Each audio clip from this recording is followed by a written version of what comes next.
Hello guys, this is your friend Naruto Audio Fanfics and we are back with a new fanfic. Which is what if Madara was Naruto's grandfather, and Hinata, Ino, Temari, Yugito, Mei and Konan fell for him part 1. And if you enjoy this fanfic then please press the like button and subscribe to my channel for more fanfic like this. And now let's start the fanfic. Konohagakure no Sato, the hidden village in leaves. Outside the walls, the village looks peaceful. It seems so peaceful that travelers forget about their travels and decide to live within the village. The man who leads the village is also known to be a peaceful man. But looks can be deceiving. If a person looks deeper within the shadows of Konoha, they won't see a peaceful village. The peace is just a mask, a veil that hides what is truly behind closed doors, the real Konoha. Within the shadows, Konoha is corrupt, from the leaders of the village to the civilians. Men and women inside the village breed nothing but hatred. They pass on hatred to their children as if it was a good thing. Children are taught to hate by their mothers at a young age, and their hatred is passed on like the flu. At night, when the kind-hearted rest, the breeds of hatred awaken and become the demons they so despise. They lock away the love within their hearts, reserving it for those they believe to be worthy of it. On the 10th of October, the Kyuubi festival, they all celebrate the defeat of the great demon fox, the Kyuubi. The Kyuubi, the beast that killed their loved ones, destroying their home on its rampage. Their beloved Yondaime Hokage, Minato Namikaze, defeated the great beast at the cost of his life. The death of their beloved Yondaime is another reason they hate the Kyuubi. The 10th of October, the day that their hatred seems to gain new life even with their celebrations. It seems to speak to them to do evil things without pausing to think of their actions, it possesses them like demons. This day, they act on their hatred, they express their disgust in actions. On other days they just allow their hatred to grow inside their hearts, only expressing it in the form of hateful glares.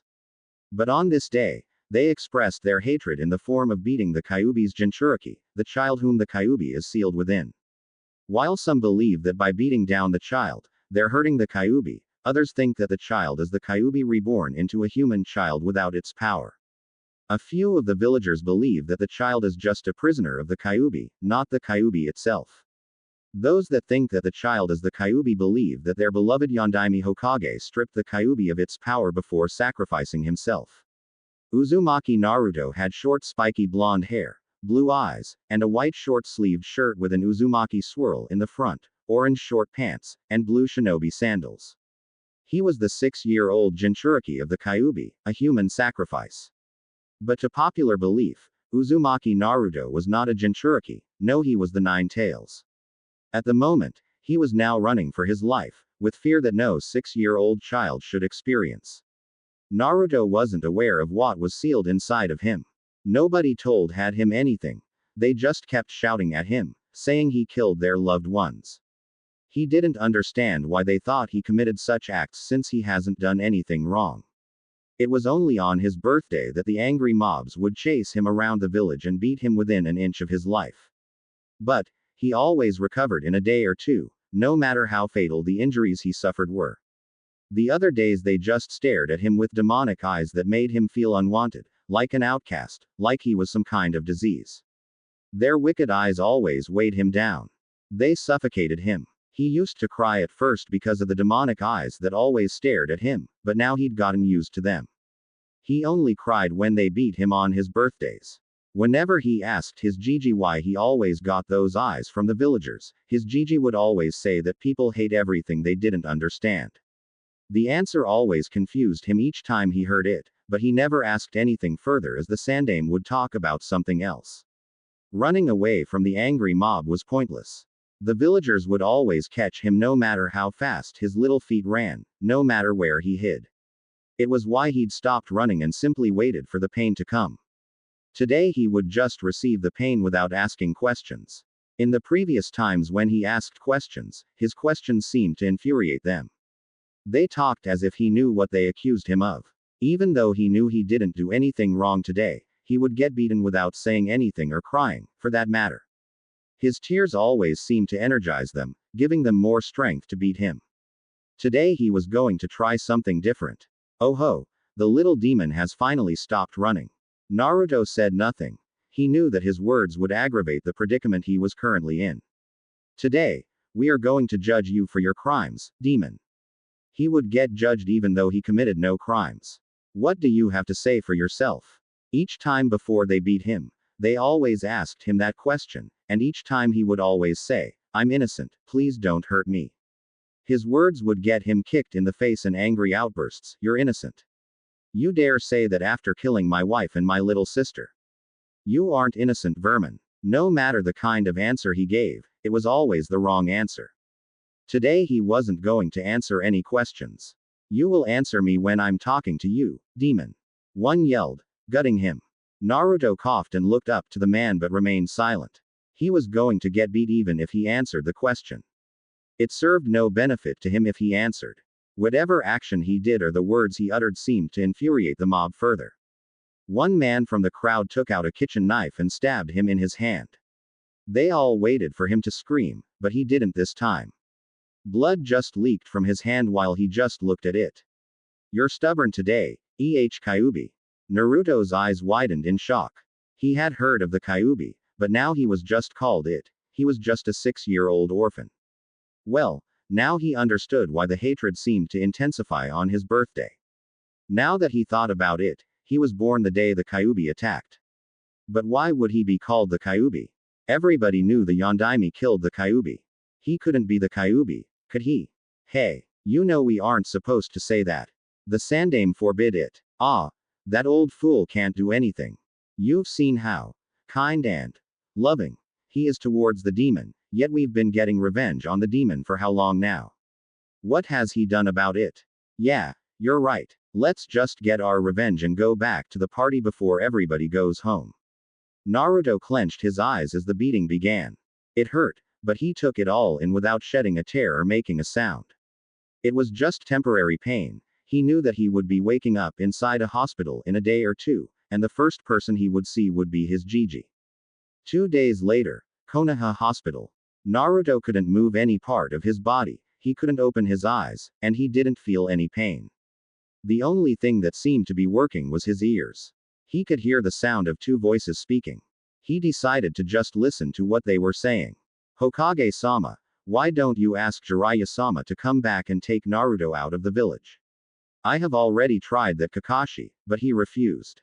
When I asked him, he told me, I can't take care of a brat while operating a spy network, and besides, you know I'm not fit for the parenting role. Even when I pointed out that Naruto was his godson, he still refused. If it's okay, you can let me take care of him. I owe that much to his father. Kakashi suggested. No, you are important and of one of the strongest shinobi of the village. We can't lose you. Not at the moment. Then what are we going to do? I don't really know, Kakashi. I just hope that Naruto remains sane despite all the hatred he has to endure. So you're just going to let the villagers who attacked him go without a more suitable and justified punishment again? There is nothing that we can do. We can't kill everyone who attacks him. If we did that, it would cause an uproar within the village. Go back to your post. I will talk to Naruto when he wakes up. Hi, Hokage-sama. The voices became quiet, allowing Naruto to process what he had just heard. Naruto knew from that moment that he had family, a family that didn't want to take care of him. A family that abandoned him. It pained him to acknowledge that fact. He still couldn't understand or come to a better conclusion on what had happened to his parents.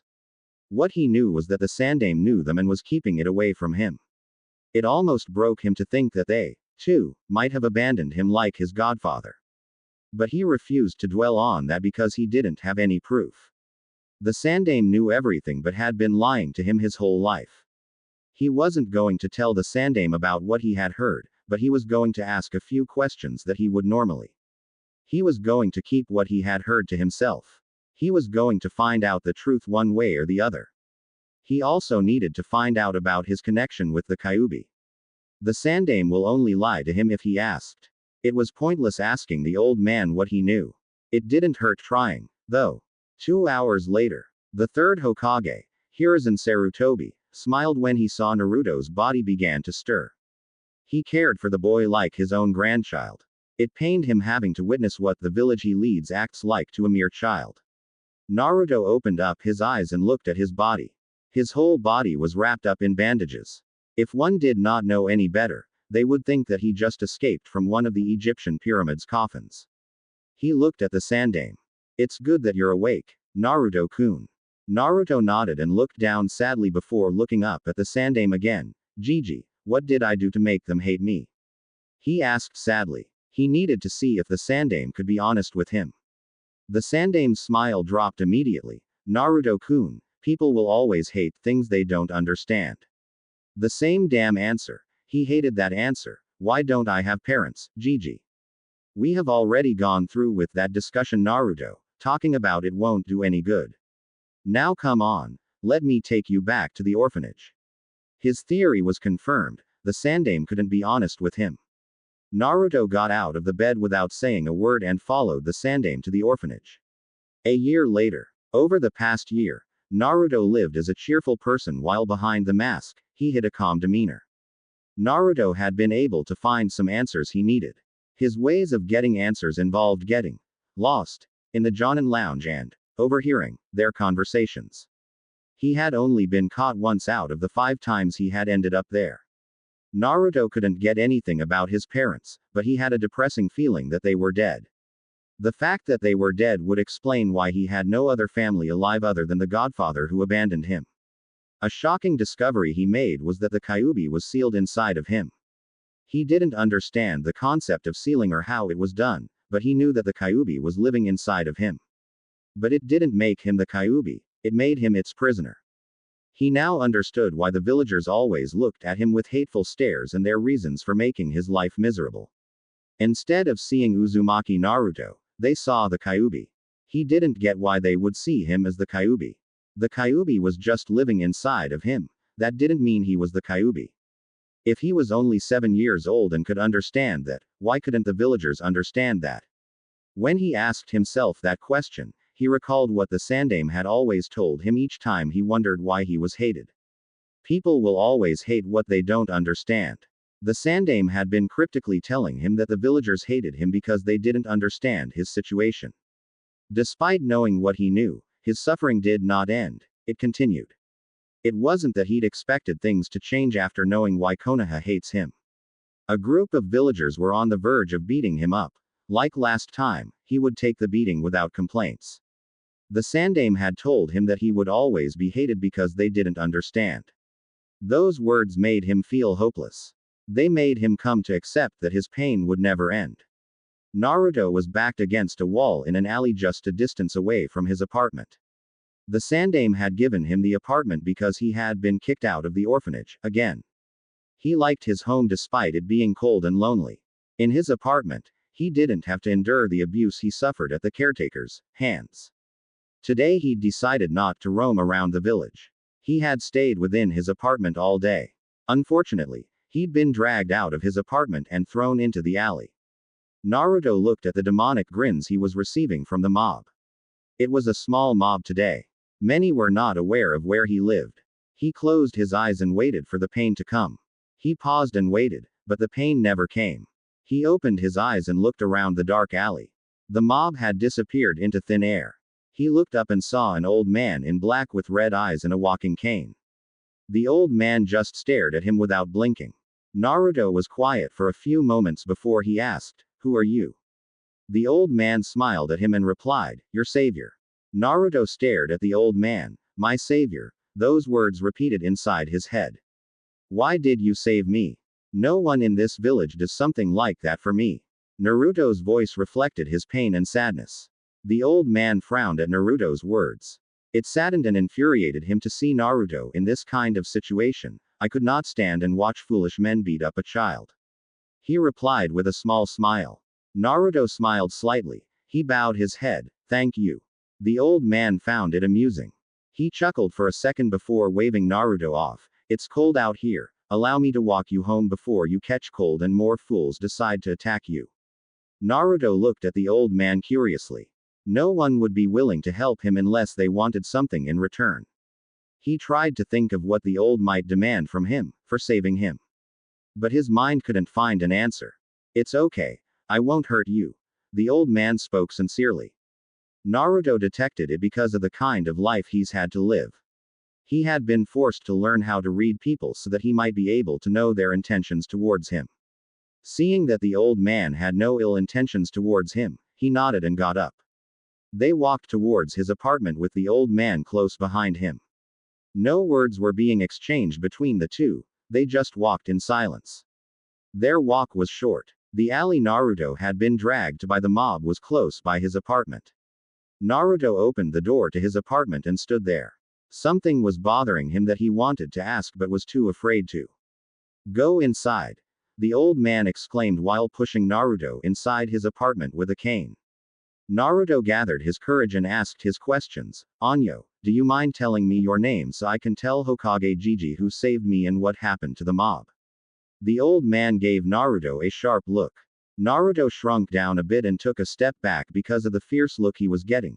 Don't tell your Hokage anything about me. If he asks who saved you, tell him you didn't see who saved you, he said in a firm voice. Naruto nodded vigorously. The look the old man gave him told him that there would be consequences, should he say anything. And as for the mob, I made it disappear. Naruto nodded, not even understanding what the old man meant. My name is Madara, he said before disappearing like he was never there. He wasn't afraid that Naruto would tell someone his name, for he knew Naruto was a lot more secretive than he let people believe. Naruto stared at the spot Madara had been standing for a moment before closing the door on his way inside. The events of the day had been enough for him. He decided to rest for the day, everything else he would do tomorrow. With those thoughts, Naruto threw himself in on his bed. A few minutes later, the 7-year-old was snoring in blissful sleep.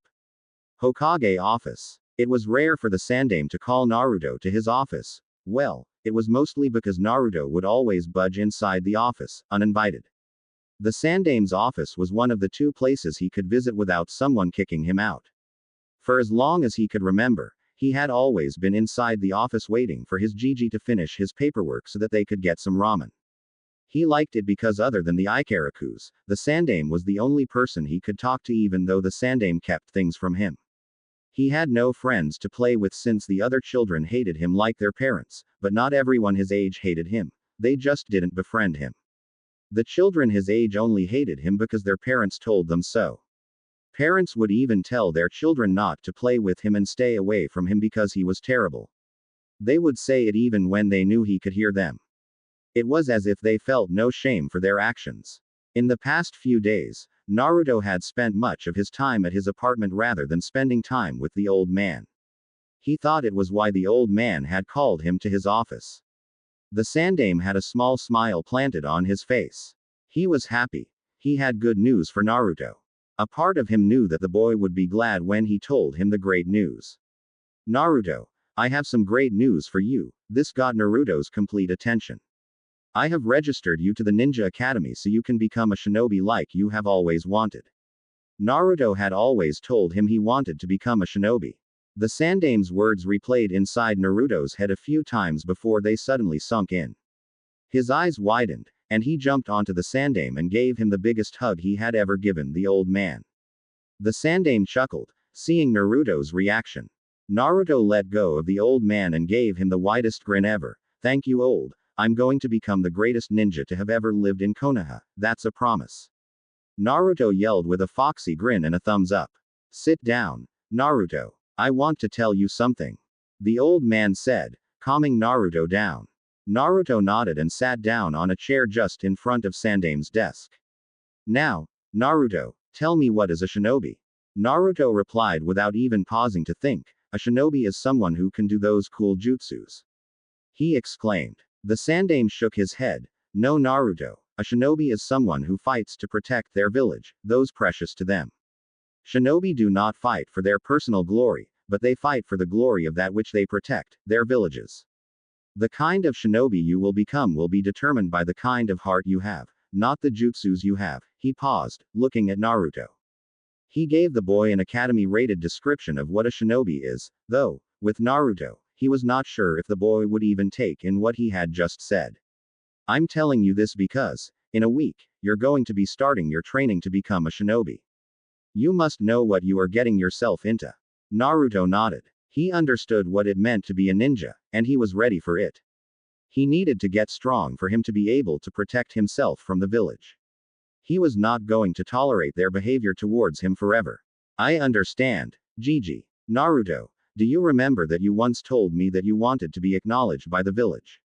When he was 5 years old, he had told the Sandaime that he wanted to be the strongest ninja and get the village to acknowledge him. By attending the Ninja Academy, you will get a chance to become a ninja. I want you to take the academy seriously. If you don't, you won't achieve your dream. Tell me that you will listen and take seriously what you learn in the academy. The Hokage said, trying to make Naruto understand how important it was that he listened to what he was going to be taught in the academy. He wanted Naruto to become a good shinobi, and to become a good shinobi, one had to listen well to the academy's teachings. I will take the teachings seriously, Gigi, that's a promise. Naruto exclaimed with a wide grin. Good, if you stay for an hour, I will treat you to some ramen. Naruto nodded and went to sit down. The Sandaime knew that if there was something that Naruto could not refuse, it had to be ramen. The boy seemed to love ramen more than anything. He looked at his paperwork for a moment. I won't be able to finish this paperwork before lunch. There are just too many of those papers to read and sign. Damn you, Minato, for dying without telling me how you finished your paperwork fast. The Hokage thought. You know what, Naruto, let's go now. I will finish the paperwork when I get back. The Sandaime said, getting up from his chair behind his desk. Yes, ramen, Naruto exclaimed before rushing to drag the Sandaime out of his office to the ramen stand. The Sandaime chuckled slightly as he was being pulled out of his office by a 7-year-old.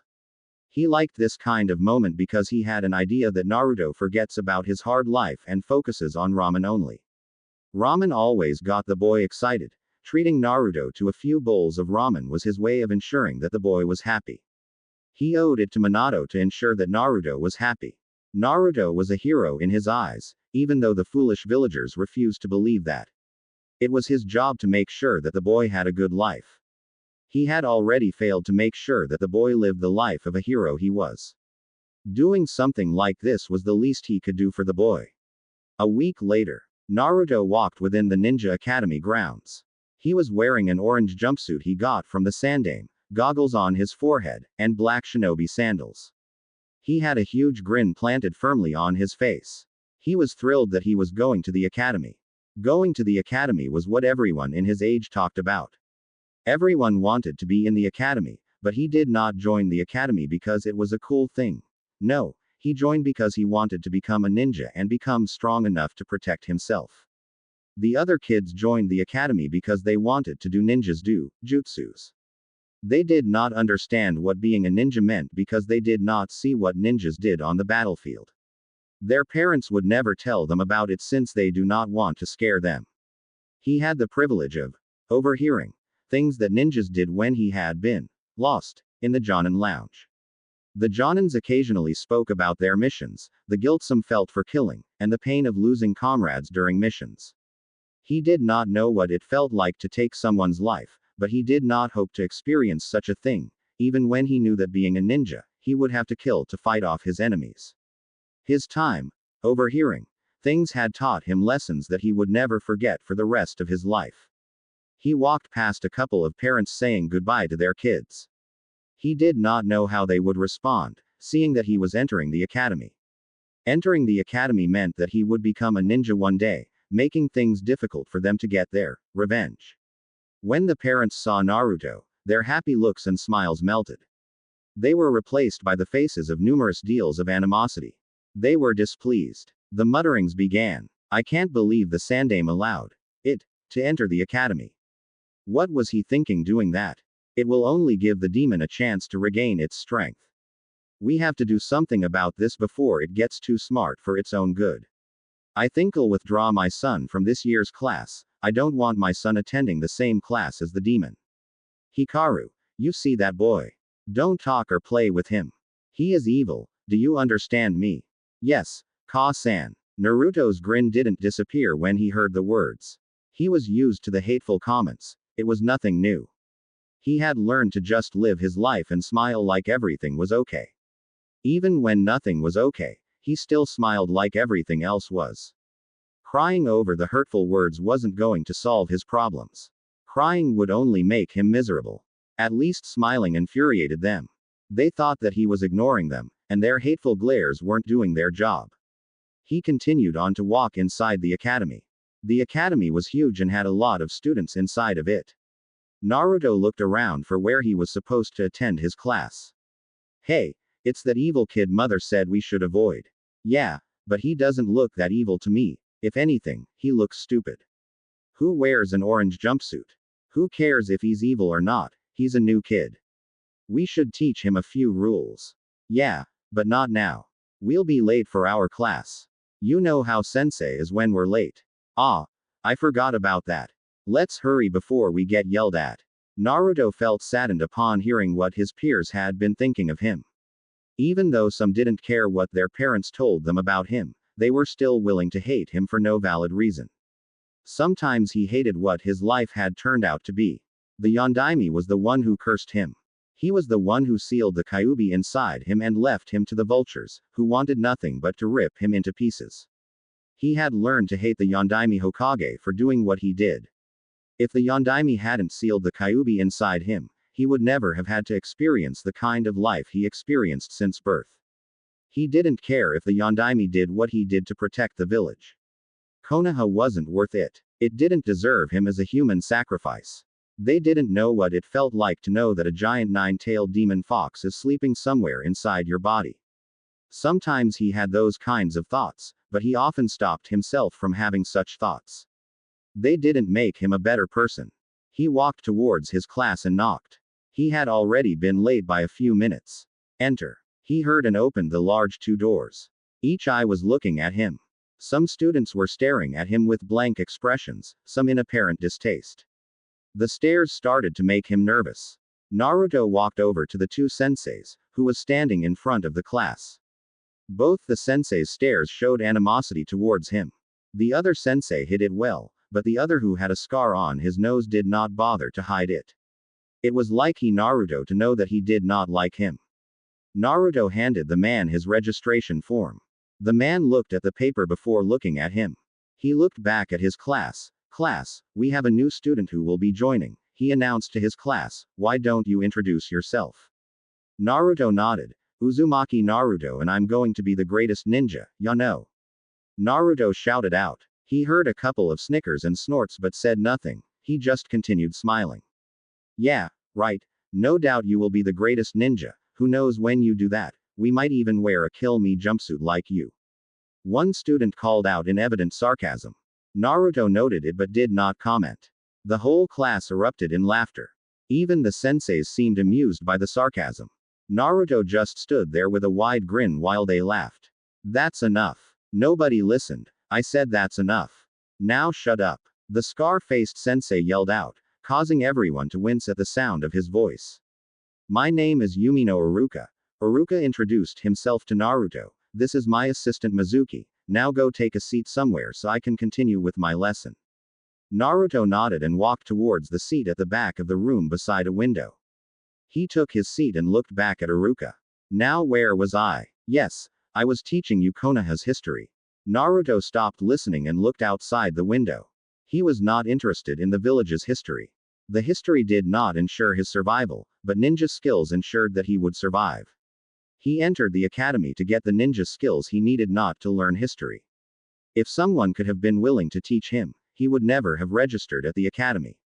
No one was really willing to give the demon power.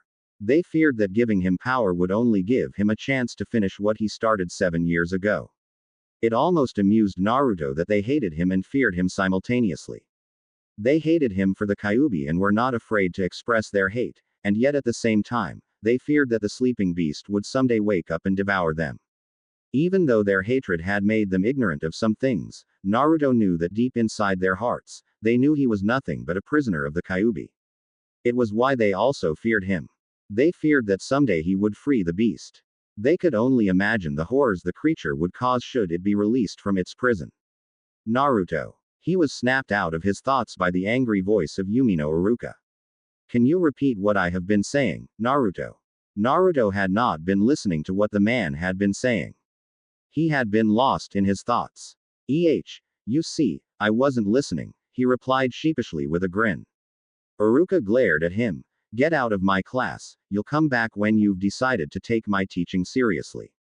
Naruto said nothing. He just took his small school bag and walked the walk of shame. He could not argue or refuse the punishment he was being given. Uruka was the sensei. He could do whatever he wanted with his students. And Naruto was his student.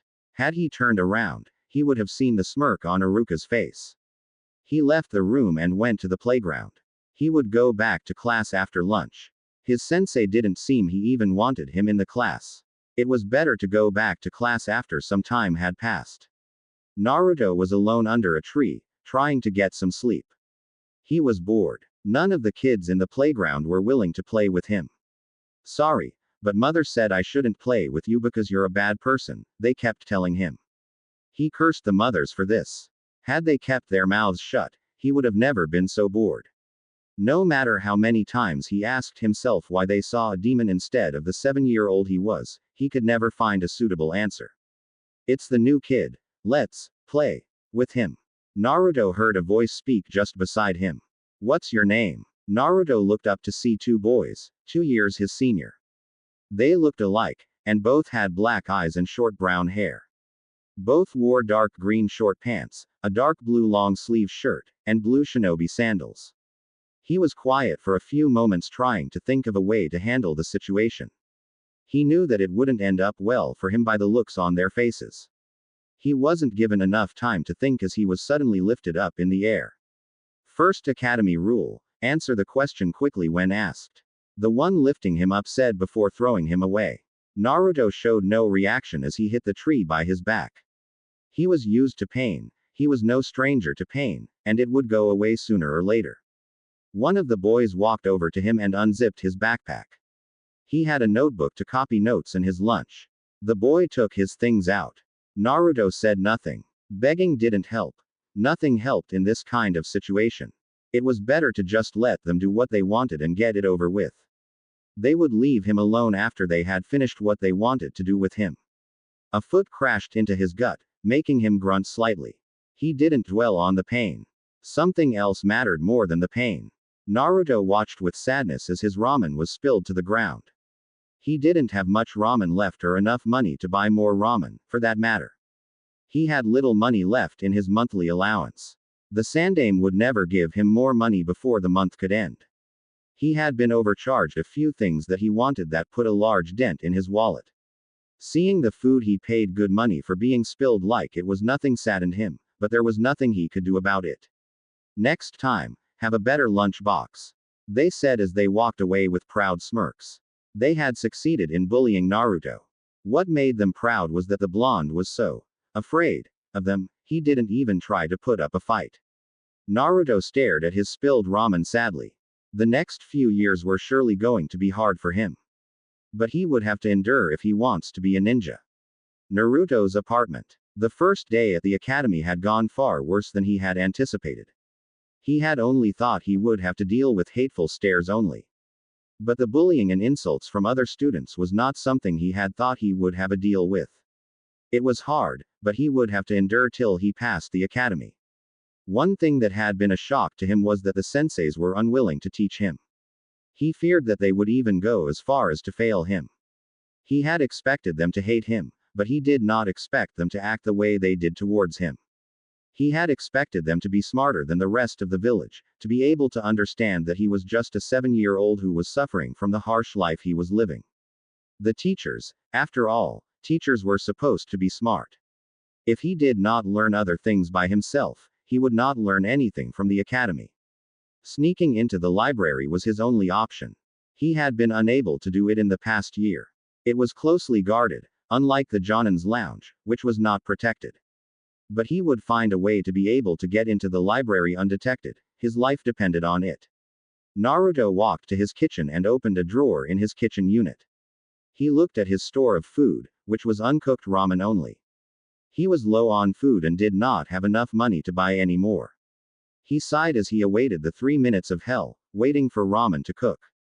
The ramen was cooked, and he ate it blissfully. He felt that he needed more, so he decided to rest before he finished the little left. A knock on his door interrupted him from taking off his jumpsuit. He hurried to open the door.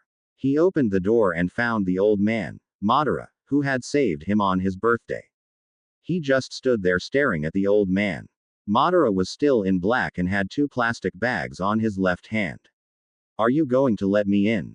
Naruto shook his head, clearing his thoughts. He let the old man in and closed the door behind him. Madara had already made his way to his kitchen table. Naruto followed suit. He looked at the plastic bags. One had a loaf of bread, apples, and oranges, the other had meat and some foodstuff he didn't know. What can I help you with? Naruto asked softly, trying not to sound rude. I brought you food. I saw that you were running low. Madara replied with a small smile. Naruto looked at Madara curiously before asking, how did you know I was running low on food? He hadn't told anyone that he was running low, not even the Sandaime knew of it. I came here while you were at the academy and checked. He replied with a shrug. You broke into my apartment. Naruto accused with a slight glare to the old man. What if I did? I didn't come here to steal anything. I came here to help you. Naruto asked the first thing that came to his mind, why would you help? The same question from the last time I saved him from the foolish villagers, Madara thought. Do you mean to say why I would help you knowing what is inside of you? He asked, pointing at Naruto's gut. Naruto wasn't surprised that Madara knew that he had the Kyuubi inside of him. Every adult in the village knew, it was only his generation that didn't know. But what surprised him was that the old man said that he knew that Naruto knew what was inside of him. He had realized from smart people that they thought he was not aware of his burden since no one was allowed to talk about it. But the question Madara asked was why he did not expect anyone to be kind to him, so he nodded. I don't see you as others see you. You are just a child to me. Madara said sincerely. Naruto nodded. He knew that a few smart people didn't see him as the Kyuubi. How did you know I knew about the Kyuubi? Not even the Sandaime is aware I know. Madara chuckled. I know a lot more about you than you realize, but that's not why I came here. Naruto nodded. Thank you. But there is no ramen. He finished with a thought. Madara seemed to read his thoughts. You need to eat healthy food and fruits, or your body will not develop properly. Naruto nodded. The Sandaime had told him the same thing, but he didn't take the Sandaime seriously because the old man knew he wasn't allowed in other shops, even if he couldn't afford the food since they would overcharge him. If the Sandaime wanted him to eat healthy food, he would have brought him the food he wanted him to eat, knowing his problem. Thank you. Naruto thanked the old man again. I'm just doing what I can to help. He paused for a moment. How was your first day at the academy? He asked, trying to see if Naruto would lie about it. Naruto frowned. He really didn't want to talk about it. The old man was sincere with him and had helped him. It was fair for him to be honest, and he felt like he could trust the old man. Just like my birthdays, except for this time there was no mob, and I didn't end up in the hospital, but I'll survive. He replied honestly. Madara nodded and smiled slightly. I know, that is why next week I will bring you some books for you to study. Naruto beamed up brightly the moment those words reached his ears. He didn't care for any other things. As long as he was going to get some reading done, he was happy. Really? Madara nodded. Yes, I'm getting old, and I don't have much to do. Helping you will keep me active. Nay, old man, don't you have your own family? Don't call me old man, my name is Madara. He said firmly. Every old person did not like to be reminded that they were old. Naruto grinned widely. Sorry. To answer your question, I don't have any family, they are all dead. He said without any hint of emotion. Naruto just nodded since he had no idea what to say.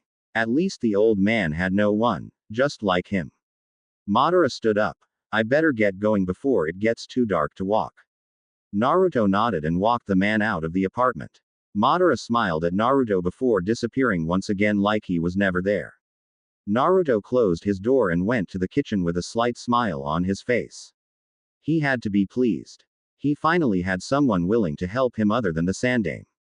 If Madara did bring him the books like he said he would never have to worry about getting caught in the library trying to steal books.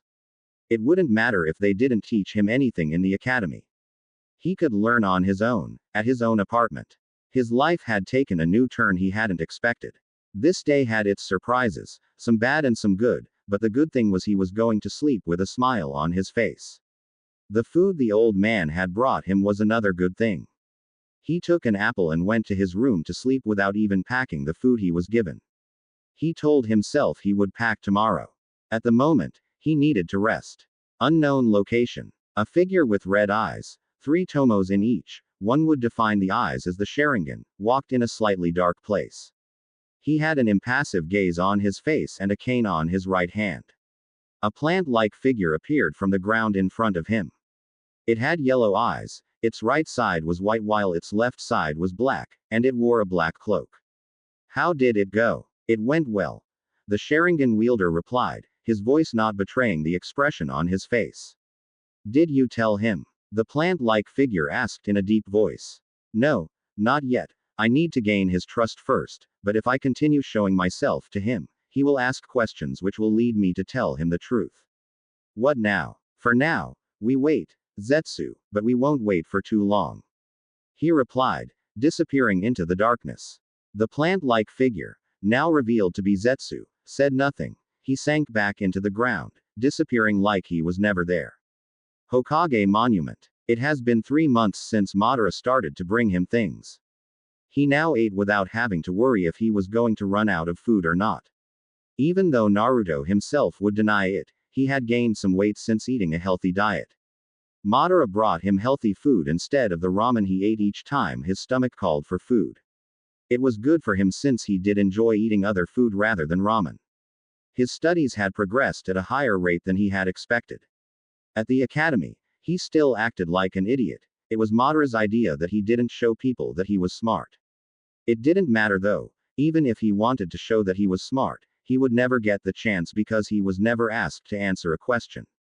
Naruto agreed with Madara's idea, showing that he was smart would attract a lot of attention he would instead not have drawn. He had gotten close to Madara in such a way that they ate dinner together on Mondays, Wednesdays, and Fridays. They always did it in Naruto's apartment.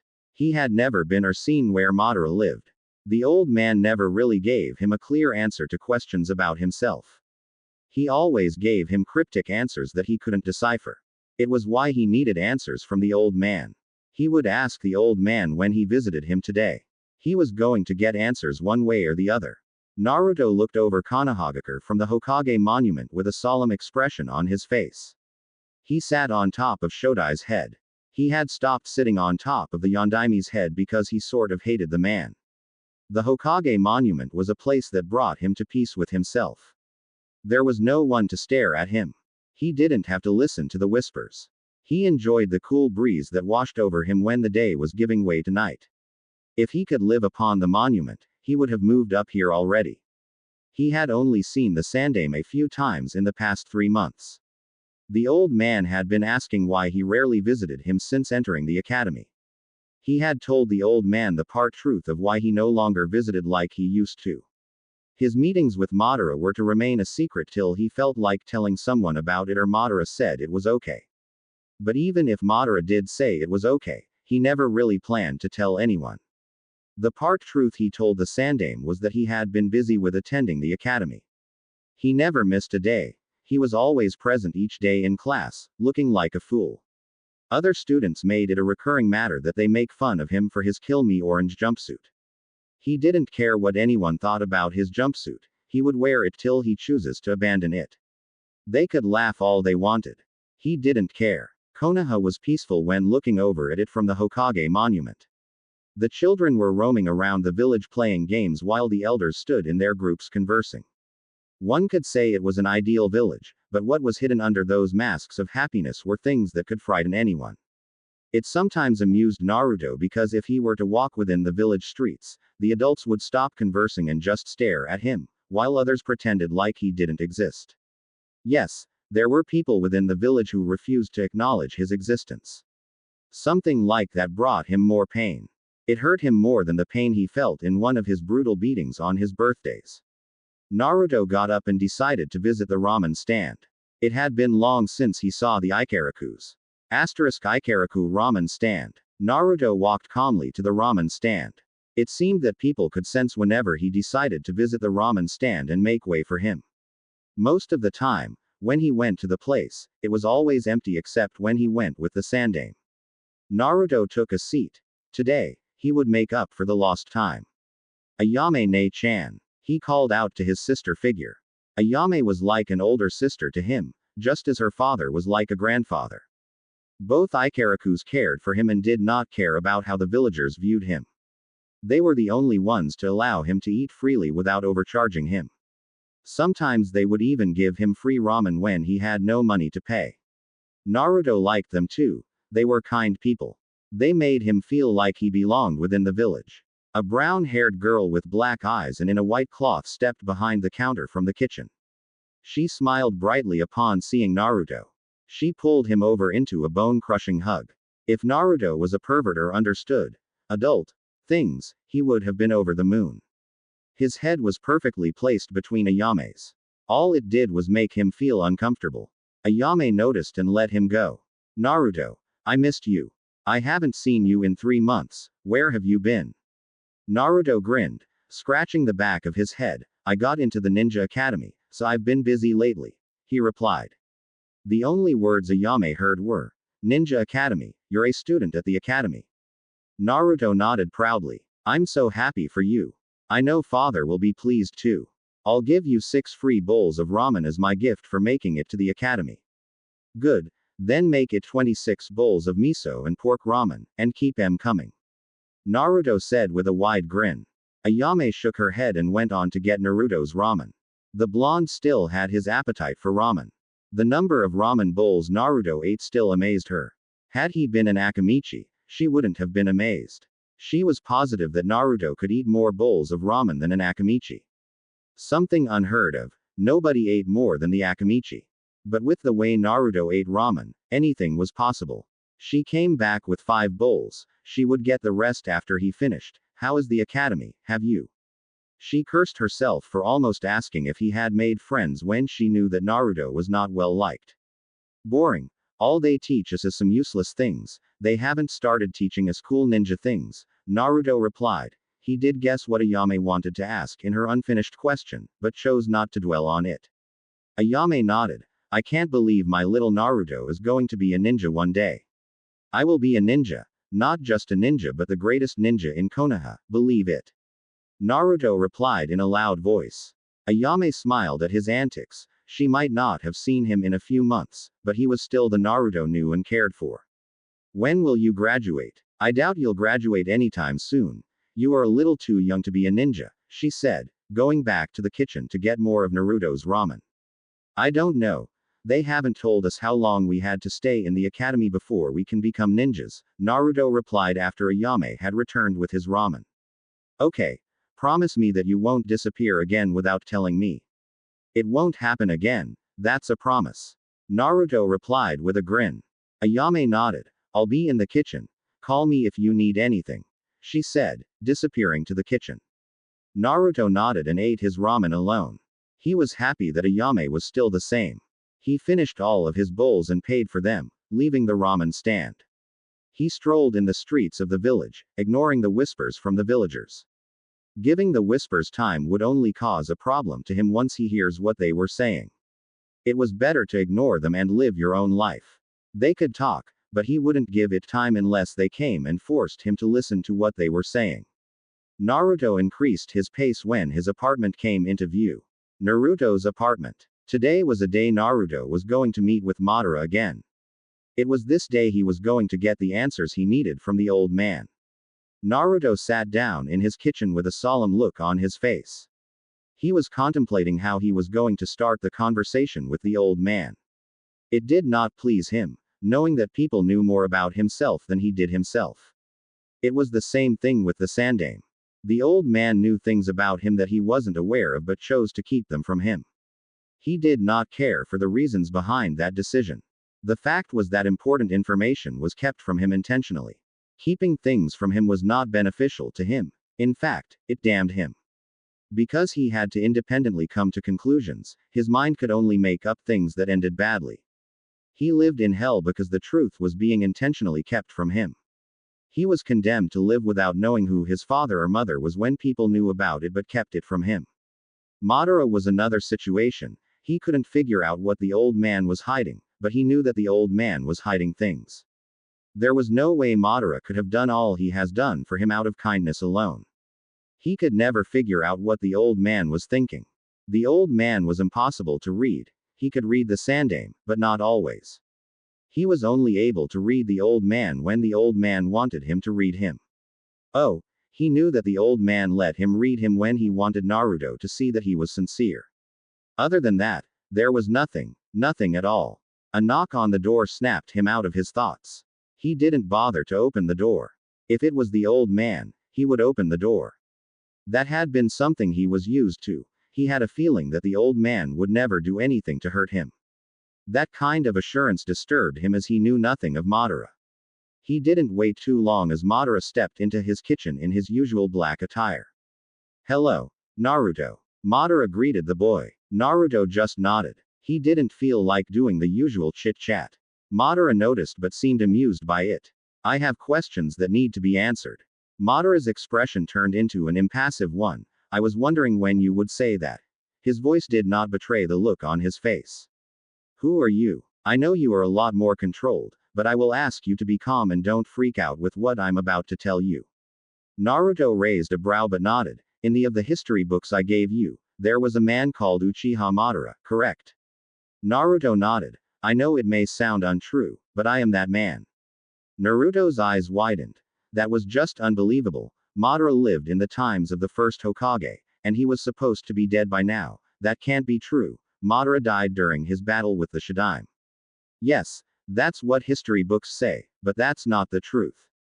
Even if Madara did survive the encounter, there is no way he could still be alive, unless he was an Uzumaki, but still, even if he was an Uzumaki, he still couldn't possibly be alive at this time. Madara had given Naruto books in the history of both Uzumaki and Senju clans. Madara sighed. The boy was not going to believe him, not now. Okay. Since you aren't going to believe me about that, how about I tell you about your parents? Madara suggested, knowing full well that Naruto would forget about the previous conversation in favor of learning something about his parents.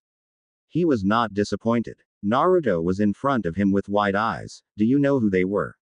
Yes. Now sit properly because this is going to be hard to take in.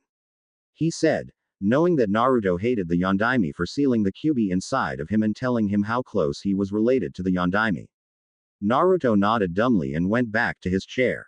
Let me start with your mother. Your mother was the Jinchuriki of the Kyuubi. The moment those words reached Naruto's ears, his eyes became wide. He could not believe it. His mother was a Jinchuriki of the Kyuubi, and no one has ever spoken of the Kyuubi being sealed inside of another person. He shared the same burden as his mother did. Before it was sealed inside of you. The night of your birth, someone ripped the Kyuubi out of your mother's seal. Thus, the Kyuubi went on a rampage. Sadly, she died that night. Her name was Kushina Uzumaki. He was at a loss of words because of what he had been told. He had a mother. He did not just fall from the sky. He was both happy and sad. He now knew a little of his mother. She was a Jinchuriku of the Kyuubi. He had taken up her burden. A part of him always knew that his parents were not alive. His mother died the day he was born, the day the Kyuubi went on a rampage. Kushina Uzumaki, that was his mother's name. A hole in his heart seemed to close slightly, but it could never be completely closed as it lacked a mother's love. Naruto smiled sadly before looking back at Madara. He wanted to thank the old man for telling him something that the Sandaime had failed to. It was of great importance to him to know a little about his parents. His voice betrayed him. Not a single word came out from his mouth. Madara continued, your father was Minato Namikaze, the Yondaime Hokage. That fool and your mother died sealing the Kyuubi inside of you. Madara said. Naruto's blood began to boil furious, his body was heating, and it began to sweat. Clear anger flashed in his eyes. Madara seemed to like seeing Naruto boil in anger. Before his body could start releasing steam due to the heat on his body, Naruto calmed himself down. The bastard who cursed him was his father. He could not understand how any father would do that to his own child. Minato chose the village over his own son. The thought made him hate the man to a higher level. If he had the power, he would go to the Hokage's monument and destroy that man's face. The anger he felt was enough to make him draw out the Kyuubi's chakra unconsciously, but it receded once he calmed down. He was glad for whoever gave him his mother's name. He hated Namikaze, and everything that has to do with him. He hated the fact that the man's blood was inside of his body. If the Namikaze blood could be drained from his body, he would have it drained. You look a lot like him, have you noticed? The horrors continued for Naruto. He did look like a younger version of the bastard. He had the same blonde hair and blue eyes as the bastard. He could see pictures of the Yondaime smiling at him. You might hate me, but you still my son and you look a lot like me. He banished the thoughts quickly before he could do something he would later regret. Minato was a fool to think that the village would accept you as a hero. Naruto nodded. It was a foolish thought by the great Yondaime Hokage. How come no one has ever spoken of my mother's name? There is nowhere in history books that says she was a Jinchuriku. All records about her were destroyed, and her Jinchuriku status was kept a secret. Only a select few in high positions knew of it. His mother was made non-exist because of foolish beliefs. They celebrated the Yondaime as a hero while his mother was not spoken. She died and no one ever speaks of it. Her name was not even written in the history books. He blamed the Yondaime for that. It was the same as him. He who carried the burden was hated, while the Yondaime who ran off to die was worshipped. He hated the bastard. If he was still alive, he would give nothing more than to see the man die a slow, painful death, while he watches. Naruto shook his head, banishing the evil thoughts that were on his mind. Thinking such things was not going to do anything good for him. It would just destroy him from the inside. He looked at Madara. How come you know all of this? I'm sure none of the villagers know of it. If they did, they wouldn't dare hate the only child of their beloved Yondaime. He said the last part bitterly. I know of this because I was Kushina's father, your grandfather. That is why I have been helping you for the past months.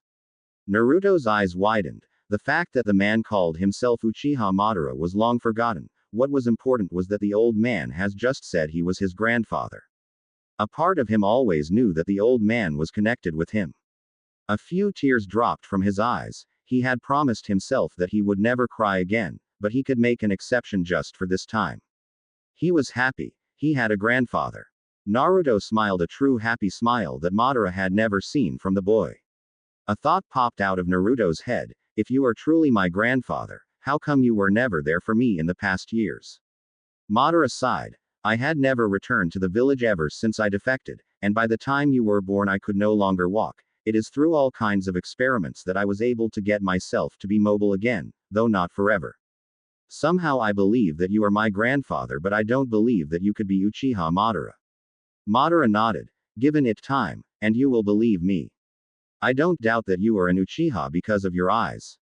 But I don't get it, you are Uchiha. If you are my grandfather, shouldn't that have made mother an Uchiha? It did, but your grandmother and I part ways when she was still carrying your mother.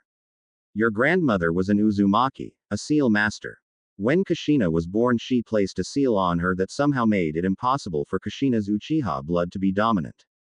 Madara explained bitterly. He hated that woman for doing what she did, even though he had no use for a girl.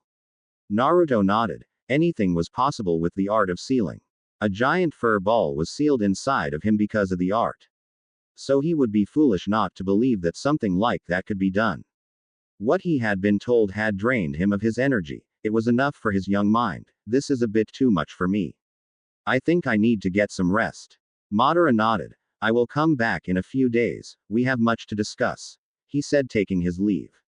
Naruto went away to his bed to get some rest. It would help clear his mind. What he had learned today was too much for him. Tomorrow he was not even going to the academy. He needed to deal with the information he had been told first. The Sandaime had hid too much information from him. He was not going to confront the old man about it. No, everything would continue just as it had been, that was for certain. But other things were surely going to change. He had a grandfather, a family who cared for him. That was enough to change everything. Another certain thing was that he did not have a father and never had a father. As far as he was concerned, Minato Namikaze was not his father. He forfeited that right when he cursed him and died a hero while he was condemned to live a cursed life. Naruto sighed as he jumped into his small bed. He did not even bother to take off his jumpsuit. Rest was more important than undressing. A few days later, Madara was staring at Naruto with an impassive gaze. He had returned to see Naruto and discuss a few things with the boy. There was no need for him to be smiling, he had already told the boy everything. It was why he was not smiling at the moment. Have you cleared your thoughts? Naruto nodded. Yes, grandfather. He replied with a smile. He had come to accept that the old was his grandfather. Madara's face remained impassive. Good, now then you and I have a lot to discuss, but not here. Madara said, taking Naruto's hand. Both disappeared into thin air. Naruto found himself in a dark place. Follow me, Madara said, walking away from Naruto. Naruto followed his grandfather into the darkness. They appeared in what appeared to be a kitchen. Both took their seats. What is this place? This is my hideout. I have been hiding out in here for years now. Are we out of Konoha? Yes, now enough of those questions. I am happy that you have believed that I am truly your grandfather. For a Jinchuriku, especially the Kyubis, you are bound to face tough challenges ahead. Your life will always be in danger of being taken. Once other villages know that you are a Jinchuriku of the Kyubi, they might try to kidnap you for the power of the Kyubi. It is my duty to ensure that when the challenges do come, you can protect yourself. That is why from now on, as your grandfather, I will make sure that you are trained. I will be your sensei. Do you have a problem with that? Although the question was asked, the tone in which the question was asked gave Naruto the thought that he really did not have a choice. So he shook his head. Good, I only have a few years before this body gives up. I have lived too long. In these few years I must train you and make sure that I build your body to be a powerful body. He paused for a moment. Naruto, you will have to live 2 lives from now on. What I show you here can never be revealed to anyone until I say so, is that clear? Naruto nodded. I will cast a genjutsu on you, to make hide the changes that will occur to your body once you begin training. When do we begin training? Now. What? Listen boy, I don't have much time. I allowed you to enjoy your childhood for the past months, but from now on you will no longer be pampered like a child. Your childhood is over. Naruto looked at his grandfather with wide eyes. The man was taking over his life. Madara sighed, looking at Naruto. Fine, we will begin your training in a week. For now I will show you around the hideout so that you can become familiar with it. Gigi, what about the academy and Konoha? You will be at Konoha. We will just have to find a way for you to be at 2 places at once as time goes on. Madara showed Naruto around the large hideout. But he did not show Naruto everything. He only showed him the rooms and training ground he would use when he is in the hideout. There was another time for the boy to see everything within the hideout. Naruto had to know everything he needed to know before he saw everything in the hideout. Now was not the right time to tell Naruto everything. After he had done that, he took Naruto back to Konoha. He would go fetch the blonde in a week to begin the training he needed to give the boy. Naruto was excited, although a bit sad that his grandfather was too demanding. He was just happy that he was going to get real training done. Soon he would be able to defend himself. He was also sad that his grandfather did not have much time. But a few years was enough, at least he would have known his grandfather. His grandfather spoke of his death like he was going to die soon. Academy. Naruto walked into the class with his usual grin planted on his face. He had been early for the class today because he had missed classes the previous 2 days. He went on to take a sit next to a sleeping boy, with black hair. Shikamaru. Naruto called out, waking up the sleeping boy. He had been able to find a few people he could talk with and play with whenever he was at the academy. They were like his friends. Nara Shikamaru, the Nara clan heir, was smart, too smart for his own good. He had been the first person to talk to Naruto kindly. Shikamaru, despite being a genius like any Nara, he was lazy. The boy spent his time sleeping or looking at the clouds. He seemed to be always bored, like there is nothing that can interest him. Shikamaru was understanding and different from other kids. He knew that Naruto was hated, through observation. It was why he had invited Naruto to play with him and his friends. Despite knowing that Naruto was hated, Shikamaru did not why. His brains had been unable to find an answer. Shikamaru had a friend who was also a clan heir, Choji Akamichi. Choji was just as kind as Shikamaru, though he did not possess a great mind as his best friend. Like all Akamichi, Choji was always eating chips at the academy. Nothing other than food excited the boy. He would even go as far as to drool if someone spoke of barbecued meat. Naruto met the boy when Shikamaru had asked him to come and play with him. Choji and Shikamaru were the only two Naruto would consider friends. He spent his breaks with them. Both avoided trouble at all cost. Shikamaru found it too troublesome to get involved in a hustle. The two were not the only people who did not treat Naruto with hatred. He also knew Kiba Inuzuka, the loud, brash heir of the Inuzuka clan. Kiba always liked to be seen as the dominant alpha. Naruto guessed it was just the Inuzuka blood acting up. It was as if Kiba felt he needed to make his position as alpha known, whenever he felt threatened. Kiba was always with his puppy, Akamaru. They were always together. Kiba would freak out should Akamaru go missing for a minute. It was a custom that any Inuzuka have a dog as a partner, as their fighting style involved working with their partners, which were their dogs. Shino Aburame, the Aburame clan heir. Naruto did not understand the boy at all. Shino was always quiet and never showed any emotion. He was smart but not like Shikamaru. The troublesome blonde. Do you have to wake me up every time you find me sleeping? Shikamaru grunted, shifting his head. Naruto grinned. Did your mother wake you up too early again? If there was something that Shikamaru found more troublesome than anything, it was his mother, and he also feared her more than anything. His mother did not like his lazy attitude. It was why she had taken it upon herself to wake Shikamaru each morning. If she did not do something like that, Shikamaru would avoid coming to the academy as he found it boring and troublesome, or he would be late to class every day. Yes, that troublesome woman never lets me sleep peacefully. Where have you been in the past days? Home. Did not feel like attending the previous days. Naruto replied with a shrug. Man, I wish I was you. Shikamaru said, going back to sleep, making Naruto shake his head. Naruto felt a pair of eyes staring at him. He turned around to see the person who had been staring at him.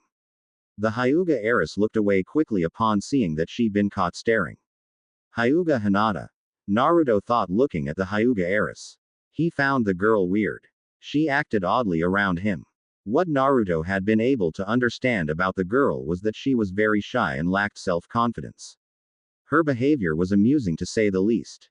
It was also unheard of for a Hyuga to lack self-confidence, especially a heiress of the clan. Hyuga were much more disciplined and self-controlled, taught a superiority complex at a young age. It made Naruto wonder what might have happened to make the girl lose her self-confidence. That side of the girl, a side that lacked confidence, Naruto saw it as pathetic. The world had no place for people who did not believe in themselves. Once you fail to believe in yourself, you were hopeless. You can never hope to achieve anything if you lacked self-confidence. But despite her lack of self-confidence, Naruto did notice that she was kind-hearted. Naruto's eyes were taken off the girl as the doors burst open, revealing Sasuke Uchiha, the top student of the class. Naruto did not like the Uchiha's attitude. It was why he never spent a second wasting his thoughts on the boy. The Uchiha looked out of breath. Fangirls. Naruto thought. The Uchiha was popular in the female department. He was usually being chased around the academy by his fangirls. Sasuke did not seem to like girls. In fact, he tried by all means to avoid them. When he could not avoid them, he ignored them when they tried to speak to him. Some of the boys in the class wished they had the young Uchiha's luck when it came to girls. Girls threw themselves at the Uchiha, while they had to try hard to get a girl to talk with them. Kiba resented Sasuke for that fact. He even went on as far as to try to embarrass Sasuke to get the girls to like him and leave Sasuke. The result? Kiba ended up in a hospital bed, not because he got beat up by Sasuke. No, it was rather the fangirls that pummeled the boy. From that day till now, Kiba has learned to hate Sasuke. The doors burst open again. Two girls rushed into the class. One was wearing a pink dress, she had pink hair, and green eyes. This girl's name was Haruno Sakura, the president of the Uchiha fan club. On her right was a blonde-haired girl same height as Sakura. The girl's name was Ino Yamanaka, heir of the Yamanaka clan. She was the vice president of the Uchiha fan club. Both girls were huge admirers of Sasuke. They were best friends and rivals when it came to fighting for Sasuke's attention and affection. None of the girls have had any luck so far, but their failure on encouraged them to do more. Sakura was way too loud for Naruto's liking. He has clashed with her a few times. Sasuke knew that Naruto was not the most liked in the class, thus he often chose to sit next to Naruto to drive away the fangirls. His choice drove away most of the fangirls but not Sakura. She would yell at Naruto to get him to go sit somewhere else so she could sit next to her, Sasuke-kun. Naruto obviously refused to do so each time. But his refusal would only get him smacked in the face by the girl. Despite her being weak, her punches really hurt. The class began to fill and the mutterings began. Naruto thought of taking a nap but decided against it, seeing that Iruka would show up in class at any time soon. A minute later, the Chunin teacher walked inside the class with a stack of paper. The class quieted down, as the students did not want to fall victim of Iruka's wrath. Iruka smiled at his students. "Good morning, my students. I hope you are prepared for test." Naruto looked at Shikamaru with shock written all over his face. "Hey Shikamaru, why did not you tell that there was a test today?" "It was too troublesome," Shikamaru said with a yawn.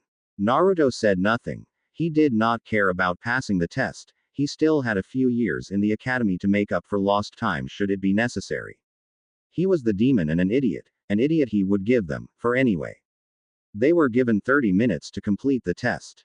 The test was not that hard, it was just a history test. There was nothing that Naruto did not know, but to be an idiot that people wanted to see, he answered the questions that even someone with half brains would answer. The only questions he answered were the ones where they asked the names of Hokages. After the test, Iruka gave them a lecture before letting them go home. Naruto walked beside Choji and Shikamaru as they made their way out of the academy grounds. "Naruto, Shikamaru and I are going to get some barbecued pork. You can come with us if you want to," Choji said, rubbing his stomach. Naruto shook his head. "Sorry Choji, I will pass today. Man, I had thought we would do another eating contest. Well, that just means more food for me." Naruto chuckled. "I will see you guys tomorrow," he said, increasing his pace. "Come on Shikamaru, let's get going before your mother comes looking for you." Shikamaru said nothing. He just followed Choji. If his mother was to find him at this time, she would have him do hard work he would rather avoid.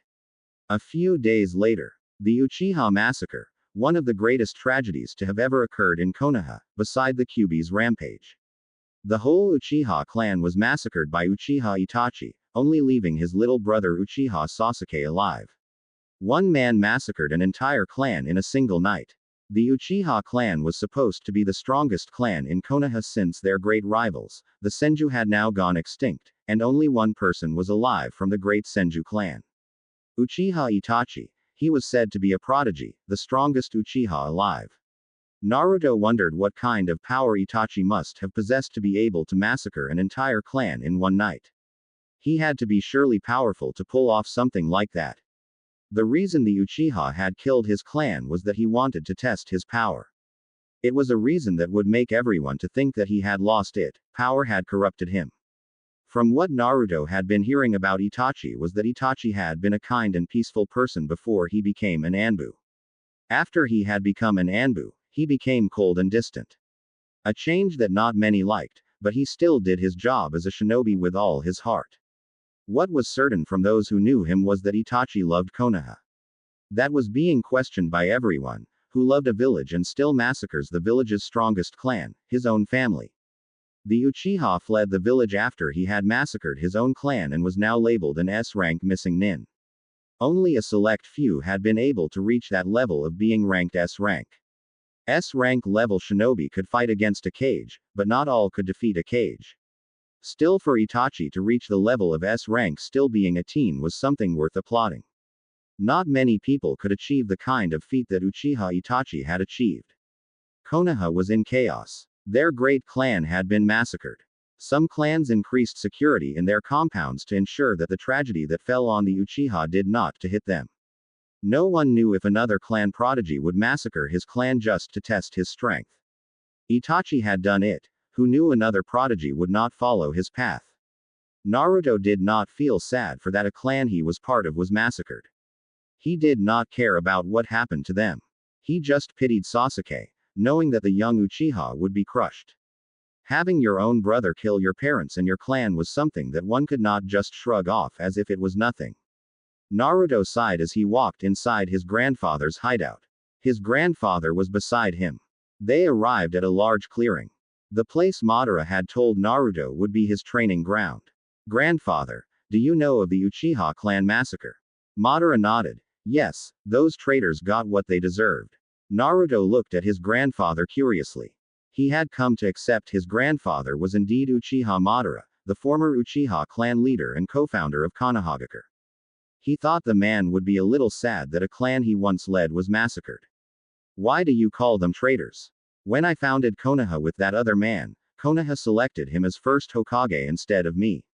I told my clan that the Senju would oppress us and seek to control us. But those fools refused to believe me and supported Hashirama. They said I had lost it. Over the past years the Uchiha were stripped of their power in Konoha, and reduced to mere police force with no real power. Madara said looking at Naruto. Naruto could see that his grandfather was truly happy that the Uchiha clan had been massacred. Another thing he noticed was that his grandfather held a great deal of animosity towards Hashirama. But he still respected the man for his power. How powerful do you think Uchiha Itachi was, to be able to massacre his own clan? He is strong for a shinobi of this generation, but he is nowhere strong as I was in my prime. Madara paused for a moment. Do you really believe that Itachi massacred the Uchiha clan because he wanted to test his power? Naruto nodded. Madara shook his head. They were killed because of ignorance. They had come to realize that Konoha leaders were pushing them away from the village they founded. They had lost any power they had and could no longer influence the village in any way. They had also lost trust in the eyes of many Konoha villagers because they were blamed for the Kyuubi rampage, as some believed that the Kyuubi was being controlled by a Sharingan. Had they listened to me, nothing like this would have happened. I still don't understand how that got them killed. They were attempting a coup d'état to take over the village. It was the only way they could get their power back. Something like that would have led to a civil war. Other villages like Kumo and Iwa would have taken the opportunity to attack Konoha. Madara explained, seeing it no point in leaving Naruto out in the dark about the truth. Naruto had wide eyes at the implications of what his grandfather was saying, so Itachi killed his clan to avoid a civil war. Madara nodded. You catch on fast. How do you know this, Gigi? You spend your time here and the massacre only occurred 4 days ago. Madara smiled, placing his hand on top of Naruto's head. I know everything that happens in Konoha. Nothing can be hidden from me. I am a co-founder of the village. When the village was built, I was there. He paused, retrieving his hand. Now shall we begin our training? Yes, I think I will stay here for a few days since Academy has been closed for 3 weeks. Naruto said. Madara nodded. He already knew that. Before we begin your training, I want you to meet someone. Zetsu appeared from the ground. Naruto, this is Zetsu. He already knows you. Naruto waved his hand at Zetsu and then looked at Madara. What is he? Madara chuckled slightly. He is my spy, my creation. Naruto only understood spy. He did not understand what Madara meant by creation. It was not possible for someone to create life, right? You can go, Zetsu. Zetsu sank back to the ground. Madara turned to Naruto. We will begin your training in physical training. I need you to have a strong body. For the next year you will not go back to Konoha, but you will be in training each day. After you awaken your Sharingan, we can then focus on ninjutsu. Won't the Sandaime start looking for me if I go missing for that long? Don't worry, I will help you create a blood clone that will replace you in Konoha for the next year. The clone will last for a year. It will be a replica of you. No one will tell the difference. Naruto nodded and smiled brightly. Now let's begin with the training. He yelled, struggling to contain his excitement. Madara grinned. It was a grin that made Naruto to think twice about allowing his grandfather to train him. The grin Madara had promised pain, a painful training that Naruto would soon have to endure. Madara did not stop grinning as he was busy picturing the torture he was going to put Naruto through. Grandfather, are you okay? Madara stopped grinning. Yay, I am okay. Put this weights on. Naruto put on the weights on his legs, but found it nearly impossible to move. He looked at his grandfather thinking that he would let him half the weight, but his grandfather shook his head. Do 50 laps, after that 50 sit-ups, 100 punches and kicks on that dummy. I will be watching your progress from here. Naruto stood unmoving for a minute. His grandfather hit him in the head with his cane, telling him to begin his training. Naruto dragged his body and began his training, which he believed was a little harsh for a 7-year-old. At the end of the day, Naruto had lost consciousness. Zetsu had to carry him off to his room within the huge hideout. When he woke up, he cursed his grandfather. Madara was quick to point out that with Naruto's healing abilities, because he housed the Kyuubi, any damaged muscles would be healed while he was sleeping. It would be foolish not to take that advantage. Madara said. Though Naruto could agree it would be foolish not to take advantage of his healing abilities, it did not mean he had to like the kind of training his grandfather was putting him through. Don't worry, it only hurts this much because it was your first day. Once you get used to the weights, and your body adapts to the training program, you won't be complaining anymore. Madara said. Naruto just nodded. He needed to rest. The old man had told him when he woke up they would have to begin the training in the morning, only taking breaks to let him recover. 6 months later, Madara had just finished telling Naruto about the Sage of Six Paths. He needed to start at the beginning for Naruto to understand why he was going to do things to his body. Naruto listened well when his grandfather was telling him about the sage and his legendary eyes, the Rinnegan. The eyes that gave the sage the ability to learn any jutsu in existence, control over life and death. Something like that really made the man a god. You had to be god to have control over life and death, to be able to bring the dead back to life. The sage had 2 children, Senju and Uchiha. The Senju possessed the sage's physical power and life force, while Uchiha possessed the sage's eyes. In my fight with Hashirama, I was able to get his cells and infused them in my body. As I told you, the sage was made out of Uchiha and Senju. I experimented on myself trying to achieve the power of the sage. With Hashirama's cells, I was able to get his power, the ability to do Mokudan Jutsu. At my old age, I was able to unlock the Rinnegan because I had both Uchiha and Senju powers. Naruto looked at his grandfather's eyes. Madara spoke. I transplanted them to a Uzumaki orphan.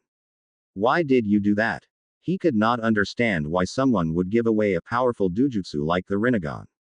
I will tell you about it later. Right now we have other things to deal with. Naruto nodded. So the reason you have Hashirama's face in your chest is because you infused his cells into yourself. Madara nodded. Naruto, I want to infuse my cells in Hashirama's cells. I might hate that man, but I respect him for his power. I know Mokudan is powerful, which is why I want you to be able to use it so that you may be able to stand against your future enemies. Having Senju cells will allow you to awaken the Rinnegan once the cells bond with yours. Naruto was quiet for a few minutes. Whether he liked it or not, his grandfather seemed set on to do what he wanted to do on his body. Grandfather, will I also have Hashirama's face on my chest? I already look like Namikaze, and to have Hashirama's face on my body will be too much for me. Madara had been teaching Naruto to hate Senju, especially Hashirama. So to Naruto, looking like his father who he hated was already punishment enough. Having Hashirama's face on his chest would be too much for him to bear, since his grandfather he made him hate the man. You won't have Hashirama's face on your chest. What I am going to be doing is to infuse both my and Hashirama's cells with your body.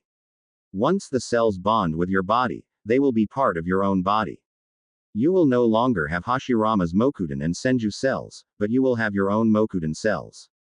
Your body will produce both Senju and Uchiha blood once I'm with your body. If it is done like me, Hashirama's cells will overcome you, killing you when your body is weak and you don't have the chakra to suppress them. At your age, they can overcome you at any moment. Okay. And your cells? I already have Uchiha blood.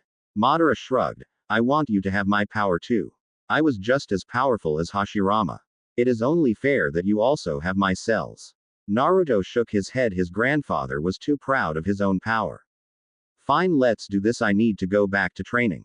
Naruto said. He had come to enjoy his training, once he had gotten used to the weights his grandfather made him wear. He felt strong physically. Despite not training in ninjutsu, he enjoyed his training. He was building power and speed, also making his body tough so it could endure long fights without tiring too easily. One may have an arsenal of jutsus, but if you are slow and are fighting against a fast enemy, your jutsu become useless because you would not be able to do hand seals, as the enemy will get you before you even think of a jutsu you want to use. Madara nodded and motioned for Naruto to lie down.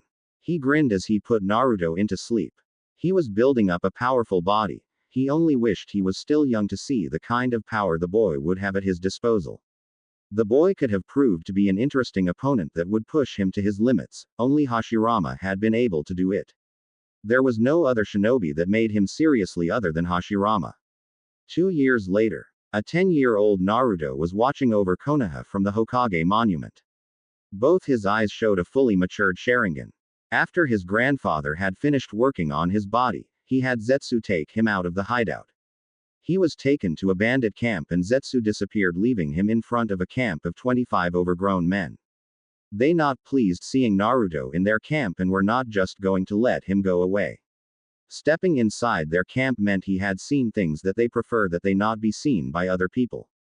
If Naruto was to run off and tell people of what he had seen, it would prove troubling for them. The village nearby was surely going to hire shinobi to get rid of them. Shinobi were not people they liked to deal with. Naruto knew that he was going to have to fight with the bandits. He had been itching for a battle after all. He needed to test how far he had gone with his training. And so he fought with his enemies. They were weak, not strong as shinobi, but their numbers proved too much for Naruto. He was almost killed, but his experience of almost getting killed awakened his Sharingan. Zetsu came and finished off the remaining bandits. He took a guilt-stricken Naruto back to the hideout. Naruto felt horrible for killing. To take someone's life had left him feeling like a monster. Especially after knowing that he had just killed just so he could awaken his Sharingan. He was happy that he had awakened his Sharingan, but the way it was awakened was not a way he liked. It took a beat down by Madara's cane for Naruto to stop feeling guilty. The experience of killing and Madara's influence left Naruto with little emotions to display. Over the past 2 years he had worked in ninjutsu and maturing his Sharingan. He trained mostly alone since his grandfather was old and not as mobile as a sensei should be. He only gave Naruto instructions and advised whenever Naruto was having troubles with something. The thing he hated about his grandfather was that he was a perfectionist. Every little mistake that Naruto made was pointed out. He was never satisfied with good, only perfect made him smile. Hashirama's cells were hard to control. His grandfather had told him be patient. The cells were just too hard to control since they had yet to completely bond with his body. Madara had suggested he keep training physically and give time for the cells to bond other than forcing the issue. Naruto listened but worked on fire jutsu. His grandfather was a master of the fire element. With his cells in his body, it also gave him higher control over the fire element. Soon he would be a master of the fire element, with enough training. After he had awakened the Sharingan, he had decided against coming back to the village, so that he may focus on maturing his Sharingan and learning ninjutsu. He let the blood clone continue to be in his place at the village. His grandfather had told him to be careful that no one saw him with his Sharingan activated. Madara had said that because Naruto had his Sharingan activated, always. His secrets meant that he could not train within the village. Training within the village would be risking him getting caught doing things he shouldn't be doing. He had returned today. Madara had told him to go back to the village for some time. Zetsu would be used if Madara wanted to see him. The old man's body was giving up. He had told Naruto to go back to Konoha while he dealt with the problem. Naruto just hoped that the problem would be dealt with. He did not know how he would react should his grandfather's body give up. Naruto was busy sorting out the memories of the clone he had dispelled. The blood clone gave him all the memories it attained on its 2.5 life. The memories were too many. Naruto had been sitting in a meditative position for the past 5 hours. A major headache was troubling him due to the overload of memories he received. Nothing much had changed in Konoha. The Sandaime still visited him at his apartment once a month. The villagers had been treating Sasuke like a king because he was the last faithful Uchiha. But the Uchiha seemed not to care how they treated him, he just avoided everyone. Looking at the memories, Naruto shook his head at what Sasuke had become because of his brother's actions. Naruto thought for a moment. Sasuke had always been the way he was at the moment, it was just that before the massacre he was not cold and an emo brooding king. But he was distant and seemed to have something dark hidden within his heart. Naruto wondered what the Uchiha would do should he know why his brother massacred their clan. The Uchiha massacre had left the boy unstable. He seemed to lose control over all his emotions when someone mentioned Itachi. Itachi had become a taboo in the presence of Sasuke. The village hated Itachi. They did not know the sacrifice he made. Itachi was like him in some sense. Both were hated even though they were heroes. But it was different with Itachi, since nobody knew he was a hero. With him they refused accepting him as a hero even when he protects the village each day by housing the Kyuubi. Due to Madara's influence, Naruto had also come to thank Itachi for the Uchiha clan massacre. They had betrayed his grandfather. Had they not done that they would never have been wiped out by a single man, no a teen with a Mangekyo Sharingan. Their arrogance was another that got them killed. They might have been powerful to think that they could take on a village had been a foolish thought on their part. The Mangekyo Sharingan was a powerful tool. Dangerous wielded by a demented person. Madara had told Naruto all of the Mangekyo's abilities. Thus Naruto respected anyone who had awakened the eyes. Naruto sighed as he got up and deactivated his Sharingan. He decided to walk back to his apartment. He needed to kill time, it was still in the afternoon. He had nothing better to do for the rest of the day. It seems they still haven't changed. Naruto thought walking in the streets of Konoha. The villagers still had their hateful glares, while some ignored his presence. His clone did not do walk around the village much often, it spent most of its time at the academy and in his apartment. With the time he spent getting lectures from his grandfather, Naruto could care less if they stared at him or not. It longer hurt him, in fact it amused. They were ignorant fools blinded by hatred. He would be a fool too if he cared for what ignorant fools say and do with their time. It was better to let the fools amuse themselves, for now. Sooner or later he would be the one laughing openly at them. For now he could not tell them they were fools, if he did they would surely rally up everyone to try to burn and skin him alive for insulting them. Naruto walked past a lake. He stopped when he saw Sasuke sitting there alone. Sasuke noticed Naruto and stared at him with cold uncaring eyes before looking away from the blonde. Naruto shrugged Sasuke's cold stare and continued walking at the direction of his apartment. Sasuke chose to be distant from other people, no one chose for him. He chose to take the path of revenge. Revenge was never a pretty thing. It destroys you from the inside out, until there is nothing left. What would be left would be a body that used to be a person, a shadow and memories that would soon be forgotten. Naruto walked inside of his apartment. He breathed in the air inside of his apartment. He had missed his cold and lonely home. It has not been home to him for the past 2 years. Naruto smiled at himself and went to his small bedroom. He took off his jumpsuit and jumped into bed. It might have been too early for him to sleep, but he had nothing to do. Konoha was not like his grandfather's hideout where he could do so many things without getting bored. His mind seemed to agree with him. It did not take long for him to drift into unconsciousness bliss. A few days later. The Forest of Death. Today Naruto had been strolling around the training ground. He was bored and decided to take a walk within the forest. Only a select few used the training ground. It was a good place for one to be alone. He could not walk around the streets of Konoha because there was always a pair of Byakugan eyes watching him. It made him feel uncomfortable, to think that a girl, not just any girl, a Hyuga heiress was stalking him.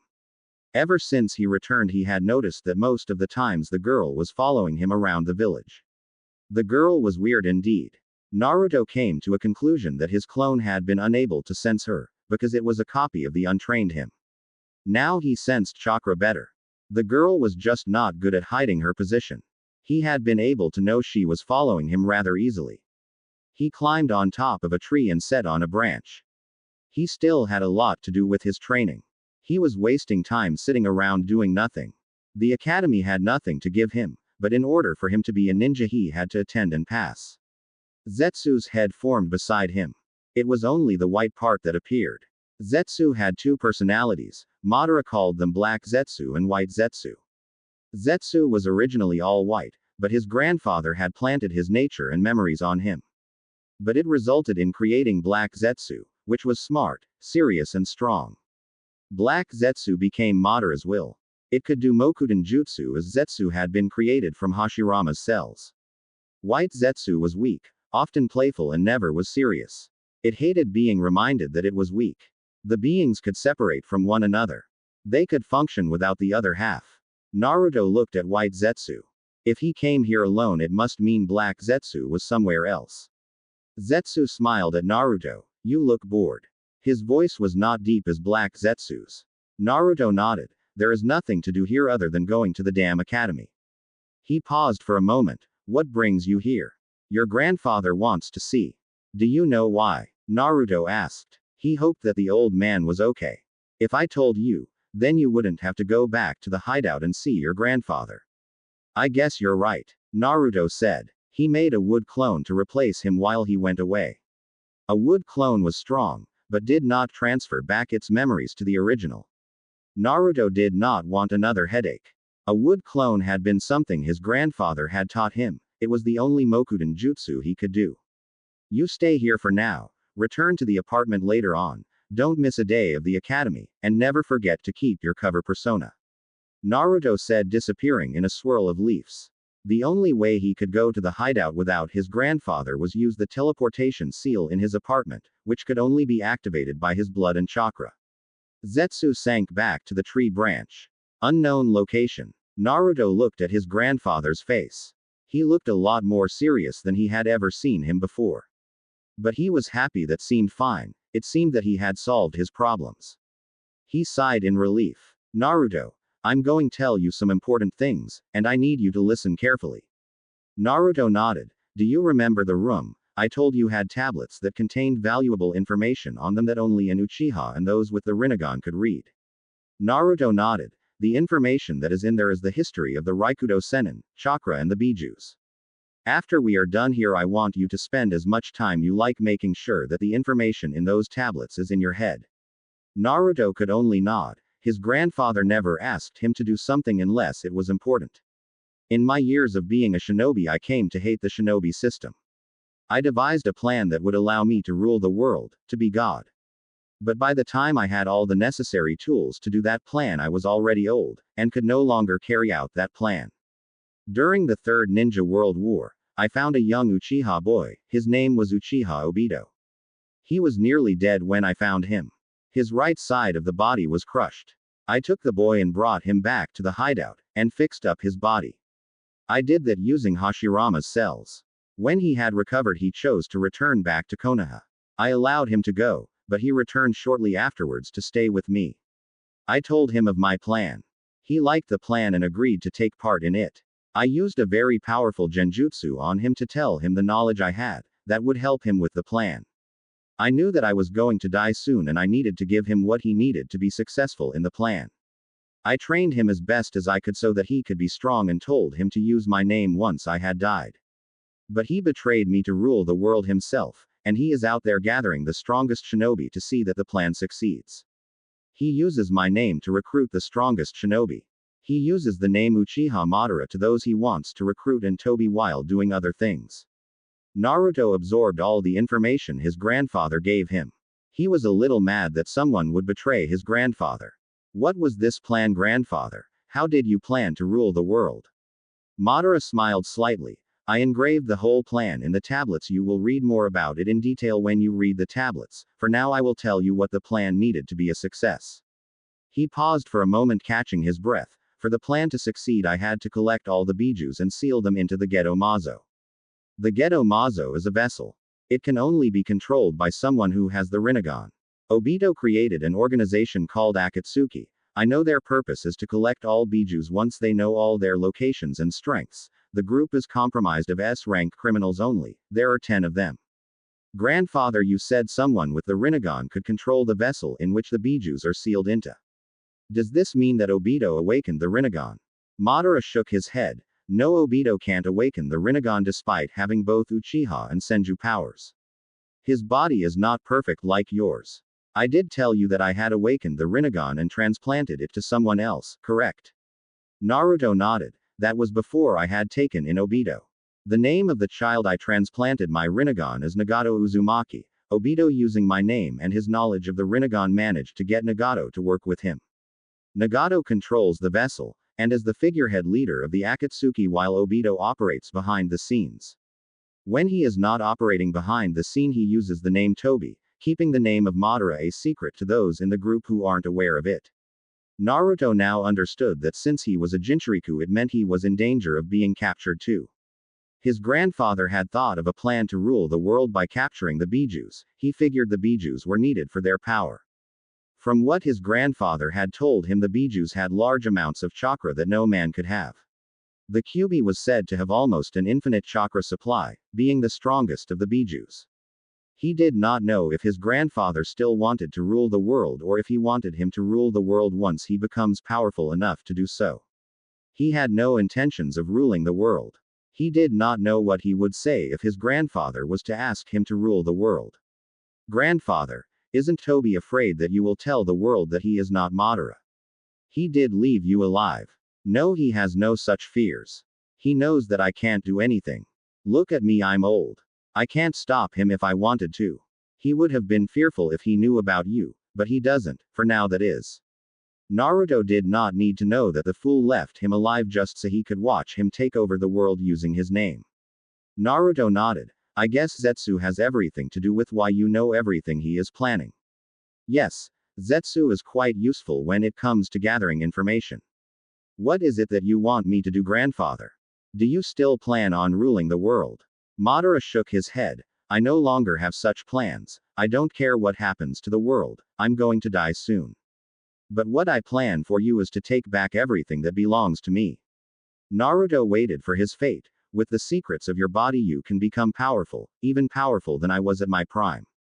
You will restore the Uchiha and take Konoha back from the fools that rule it. If they don't make you Hokage, you can do it by force. Just make sure that you rule Konoha. Naruto smiled slightly. At least his fate was not that bad as he had thought it would be. What about Tobi and the Rinnegan? Kill the fool and you can do whatever you want with the Rinnegan. Naruto nodded. Is he the one who ripped the Kyuubi out of Mother the day I was born? Madara nodded. Well, I guess I have more reasons to want him dead. Madara smiled. Things were going according to plan. He was still surprised that Naruto did not argue with him over becoming the leader of Konoha, a village he hates. Still, what worried him was what would happen when time came for him to die. When he said he no longer cared for what happened to the world because he was going to die, he saw a flicker of emotion in Naruto's eyes. It seemed that Naruto had still not come to accept that he was going to die in a couple of years. Grandfather, this means I have to train harder than I have been. Madara nodded. Yes, it is why I had given you some time off, because in a month you will no longer be going back to Konoha until your clone graduates at the academy. Are you saying that I'm going to stop hiding after I graduate? No, when you graduate, it will be risky to let a clone be your place since you will be doing missions. You will still keep your secrets. I told you before that you will only reveal some of them after I die. He saw it again when he said, die, but said nothing. Naruto nodded. Who was he to deny his grandfather's wishes? Naruto, I want you to return to Konoha. Zetsu will come and fetch you in a month to continue your training. Hi. Gigi. Madara smiled as Naruto went away to his room so he could teleport back to Konoha. Zetsu appeared from behind him. That went well. Black Zetsu said in his deep voice. Yes, he took everything in far better than I had expected. At least now he can train harder knowing what his goals are. You really are serious about this, aren't you? What I do now, I do for him. Once he awakens the Rinnegan, he will become God. Other villagers will fight him in fear of his power. But they will not defeat him. Once that happens, it will be easy for him to influence the elemental nations. Madara replied, not directly answering Zetsu's question, but Zetsu understood. Madara no longer wanted to rule the world. He wanted his grandchild to live a better life and change the shinobi world with the power of God he would come to gain once he awakens the Rinnegan. A change in the shinobi world was what Madara wanted. That was why he wanted to rule it. Konoha. Naruto sat down at his kitchen. He had a lot on his mind. He now knew what he lived for, his dream that his grandfather had set for him. He would make his grandfather proud by achieving his goals. He had been lost living without a sound goal. He had only been living, training just so he could protect himself, so that he can survive. But now he had a goal, an ambition that he would make a reality, and there was no one who would step in his way. Toba's plans still troubled him, but his grandfather's words that he could be stronger than him soothed his worries. But still he was worried. It did not make him feel good knowing that there was a group that was only focused on hunting people like down. He was sure that no one in the village knew of the Akatsuki. His grandfather knew things that no one knew of. At the moment he just had to focus on getting strong so he could defend himself and defeat his enemies. His grandfather had assured him that Toby did not know about his relations with him. That was a positive. He could surprise the Uchiha when he does find out about his relations with Madara. With his dreams he now had to accept that he was an Uchiha. The Uchiha clan was his clan. He was part of the clan. It was no longer his grandfather's, Itachi, or Sasuke's clan only, but it was also his clan.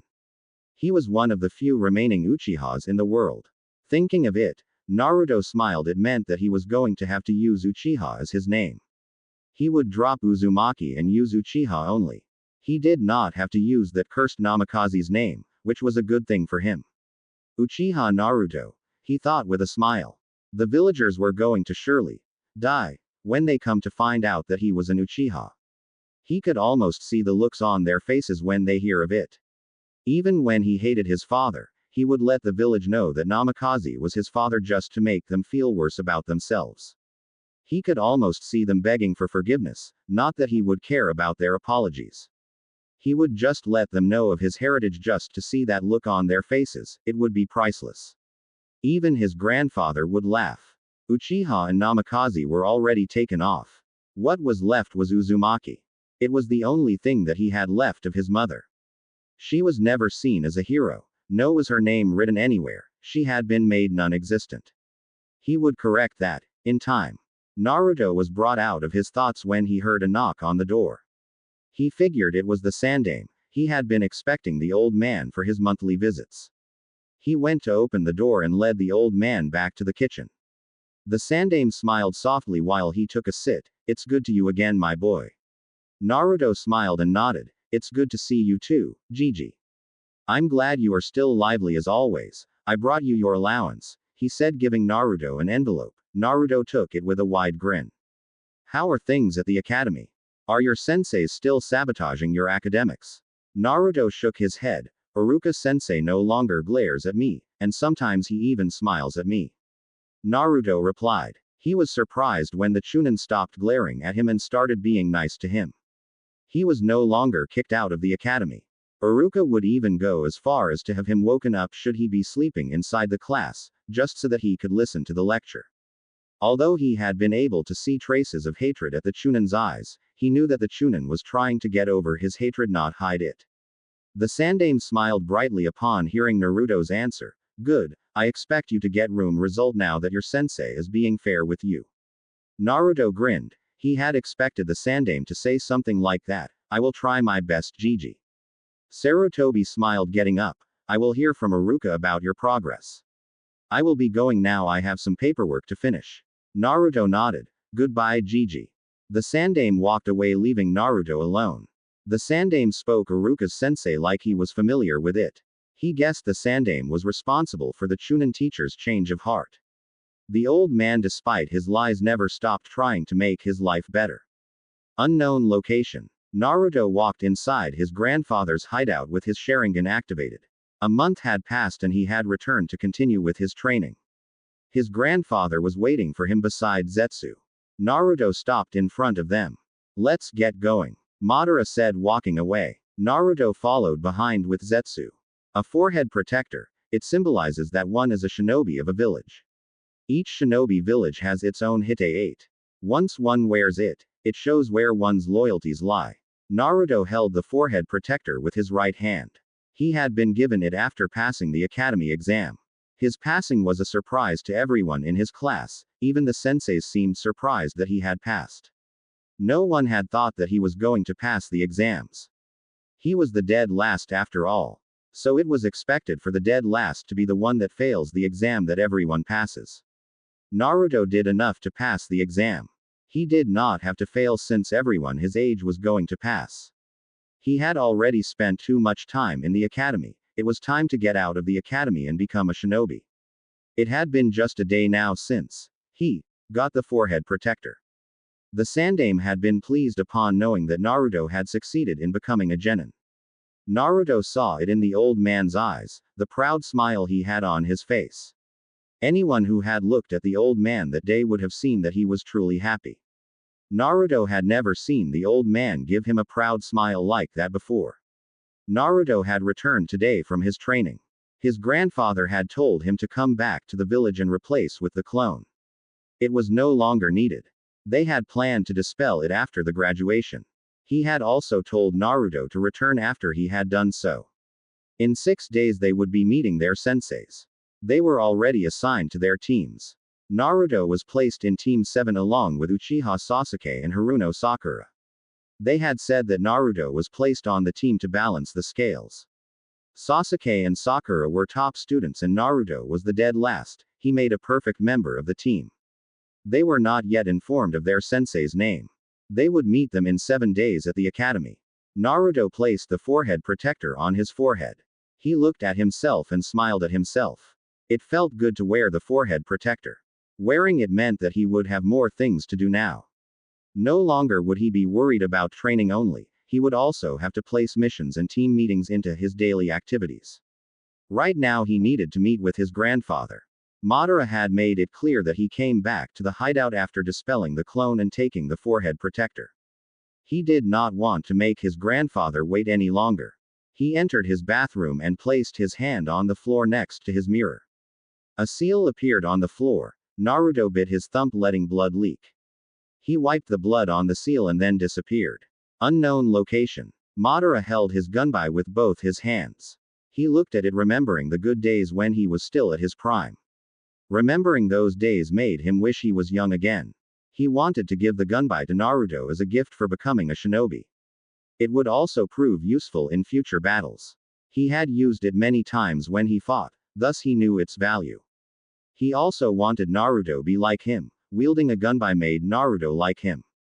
He had succeeded in making Naruto think a lot like him, though not completely. Naruto looked at the war fan with an impassive gaze. His eyes were studying the war fan his grandfather held. It was wide with a tomo on it and had a long handle with bandages wrapped around the base, and a chain attached to it. It had a purple tint with a black border. Take this, it is my gift to you. Madara said. Naruto brought out both his bands, accepting the gunbai. It was a little large for him. He could not use it at his current height. Thank you, Gigi. Madara smiled slightly. Naruto, I want you to know that I am proud of you. If you continue to train as hard as you have been, you will one day surpass me, even Hashirama. Naruto did not react at first. It was unusual for his grandfather to say things like that. He brushed off his worries. His grandfather did a lot of unusual things. Madara continued speaking. Never forget what I taught you, and keep my words your heart. Now Naruto was beginning to worry, again. It seemed like his grandfather was saying goodbye to him. He could not accept something like that. He still needed his grandfather alive. What's wrong, grandfather? There is nothing wrong, all is well. He lied. Naruto did not see it, even with his Sharingan active. Do I still have to act weak now that I have become a ninja? He asked, wishing his grandfather would allow him to stop acting weak and stupid. Madara smiled at Naruto and replied, patience, child. Naruto sighed. It seems that he was not going to get his wish. Okay. I should return to Konoha since I did not leave a clone behind and I have to meet up with my team in a few days. Naruto said. Madara nodded. You can go, I have no other reasons to keep you here. He said. Naruto smiled slightly before going to his room. He did not need to take the gunbai with him to Konoha. He was not going to be using it for now after all. He needed to learn how to use it first before he could carry it around. Also, taking the gunbai back to Konoha would get him asked questions that he did not wish to answer. Later that night at Naruto's apartment, a figure in a black attire sneaked into Naruto's room. He looked at Naruto, who was sleeping peacefully. The blonde was unaware of the presence inside his room. He slowly made his way towards Naruto. He did not want to be heard. If he made noise, the blonde would hear him and wake up. He reached Naruto's bed and stared at the sleeping blonde for a moment. He moved both his hands quickly. His left grabbed Naruto's neck, squeezing it, the other he firmly placed on Naruto's face, blocking his eyes so that he may not be able to see. With his neck being squeezed, he would not be able to scream. Naruto woke from his sleep due to the difficulty in breathing. His neck was pressed tightly and his eyes could not open because there was a hand that was making it impossible for him to open them. He kicked a few times and moved both his hands to try and stop the person from killing him. His kicking and his struggle were proven pointless as the person did not let go of him. Even if he were to scream, no one would come and save him. People would probably just come and watch him suffocate. They would certainly enjoy the show. He was not going to die like this. It had been long since he had allowed the villagers to do what they pleased with him. He was no longer going to allow it. Especially since the person had just broke into his apartment to try to kill him. His grandfather had told him to never allow foolish people to do as they pleased with him. He would certainly not allow anyone to take his life, not inside of his own apartment.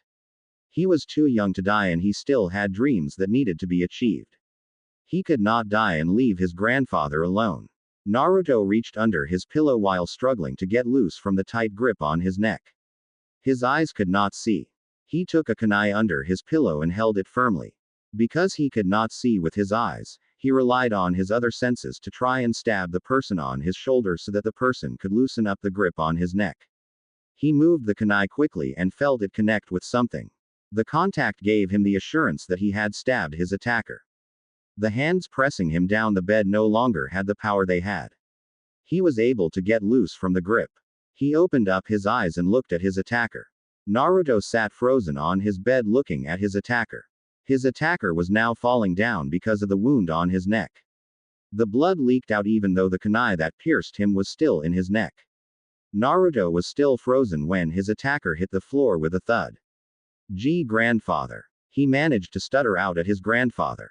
Naruto felt his word crumble down, his heart breaking into pieces.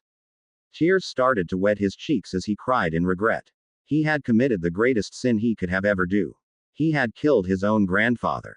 The man who took care of him when nobody wanted to do it, the man who taught him everything he knows about a shinobi. The man he cared for more than anyone he knew, the only person who was closest to him. He had killed that man. He crawled trembling towards his grandfather. The old man had a smile on his face. Madara looked at Naruto with a small smile before he breathed his last breath. Naruto's eyes widened as he saw his grandfather's eyes close. No, grandfather, don't die. I did not mean to kill you. I did not know it was you. Come back, grandfather. He cried out, holding his grandfather's arms. His grandfather did not respond. Naruto felt the guilt and regret overwhelming him. He had killed his only family in the world. Tears showered down like water flowing off a broken water tap. His hands shook with guilt and regret, while his heart was torn apart. He felt as though he was standing between Earth and a large meteor, each pressing him against the other. His Sharingan activated unconsciously and morphed into a new form. The new form had a small black ring in the middle of the eye, 6 black blades connected from the ring, and they stretched to the border of the eye. Naruto felt his head pounding as if it was smashed against a hammer. The pain along with the regret and guilt was too much for him. It caused him to fall into unconsciousness. The moment Naruto fell down, Zetsu appeared within the room. He separated into two, white Zetsu and black Zetsu. You clean up the mess, I will take them to the hideout. Black Zetsu said to white Zetsu in his deep voice. White Zetsu nodded. Black Zetsu took Naruto and placed him on his left shoulder. He did the same with Madara's corpse, placing it on his right shoulder. He left white Zetsu cleaning up Madara's blood on the floor. Unknown location, hideout. Black Zetsu watched as Naruto's body began to stir. Naruto had slept all night peacefully. Zetsu had thought he might have nightmares, but nothing had happened all night. Naruto slept like a baby. Naruto rose up from the bed and looked around his surroundings. He saw that he was in his room within the hideout. He did not remember coming to the hideout. He saw Zetsu and the events of last night began to play in his head. He looked down in guilt. Tears started to leak out again, his hands clenched tightly. I'm sorry I killed him, I did not see it was him. He said to Zetsu. It did not matter that Madara was the one to have tried to kill him first. What mattered was that he had killed his own grandfather. Zetsu did not like the situation he was currently in. Seeing Naruto cry was unpleasant. It was not your fault. Madara wanted to die by your hands. Zetsu said, confusing Naruto. Why would he want me to kill him? He was going to die anytime soon. He decided it was best if he died by your hands. Your experience of killing him would awaken your Mangekyo Sharingan. He said it was the greatest power he could leave you with. Zetsu replied. Naruto eyes widened. He had killed his grandfather just to awaken his Mangekyo Sharingan. It was the same when he awakened the Sharingan. Couldn't he have found another way for me to awaken the Mangekyo? Zetsu shook his head. No, he was going to die anytime soon. It was either he died on his own and leave you as you, or die by your hands and leave you with a Mangekyo Sharingan. The Sharingan was a cursed dujutsu. The things one had to do to evolve it were horrible. Is this the price of power? Naruto asked himself. He continued to cry even if his grandfather wanted him to kill him and did not feel betrayed by him, he still could not forgive himself for killing him. Naruto, it is either you accept that Madara wanted to die or you continue to drown yourself in guilt. I won't watch over you if you are like this. He shook his head. Your grandfather would be disappointed seeing you like this. I should know that. I am his will after all. He said and disappeared from Naruto's view. Naruto felt conflicted. He knew his grandfather would not be pleased seeing him crying. Madara hated any weakness. At the moment he was in a moment of weakness. If an enemy was to come at him, he would surely be killed because he could not fight in his condition. Zetsu was right, but he could not help but feel guilty for ending his grandfather's life. The following day, Naruto had just finished burying his grandfather. He was not crying. No, Naruto had told himself he would never cry again. He had spent the whole of yesterday locked up in his room thinking. He did not eat anything the whole day, he only ate today morning. He had told himself that if killing his grandfather was the price of power, then he would accept it, but it did not mean he liked it. It was just that there was nothing he could do about it and was done, he could not change it. His grandfather would not have come back if he had continued crying. He had told himself when he was just 6 that crying did not solve anything. He was walking calmly inside the hideout with an impassive look and his Mangekyo activated. He suddenly stopped walking. I will be returning back to Konoha. The Sandaime will certainly be looking for me as he would not have been able to see me through his crystal ball. He paused for a moment. In 3 days I should be meeting my teammates. Some of my secrets will be revealed. He said to no one in particular. Zetsu stepped from the shadows. Which secrets are you going to reveal? That I'm not an idiot.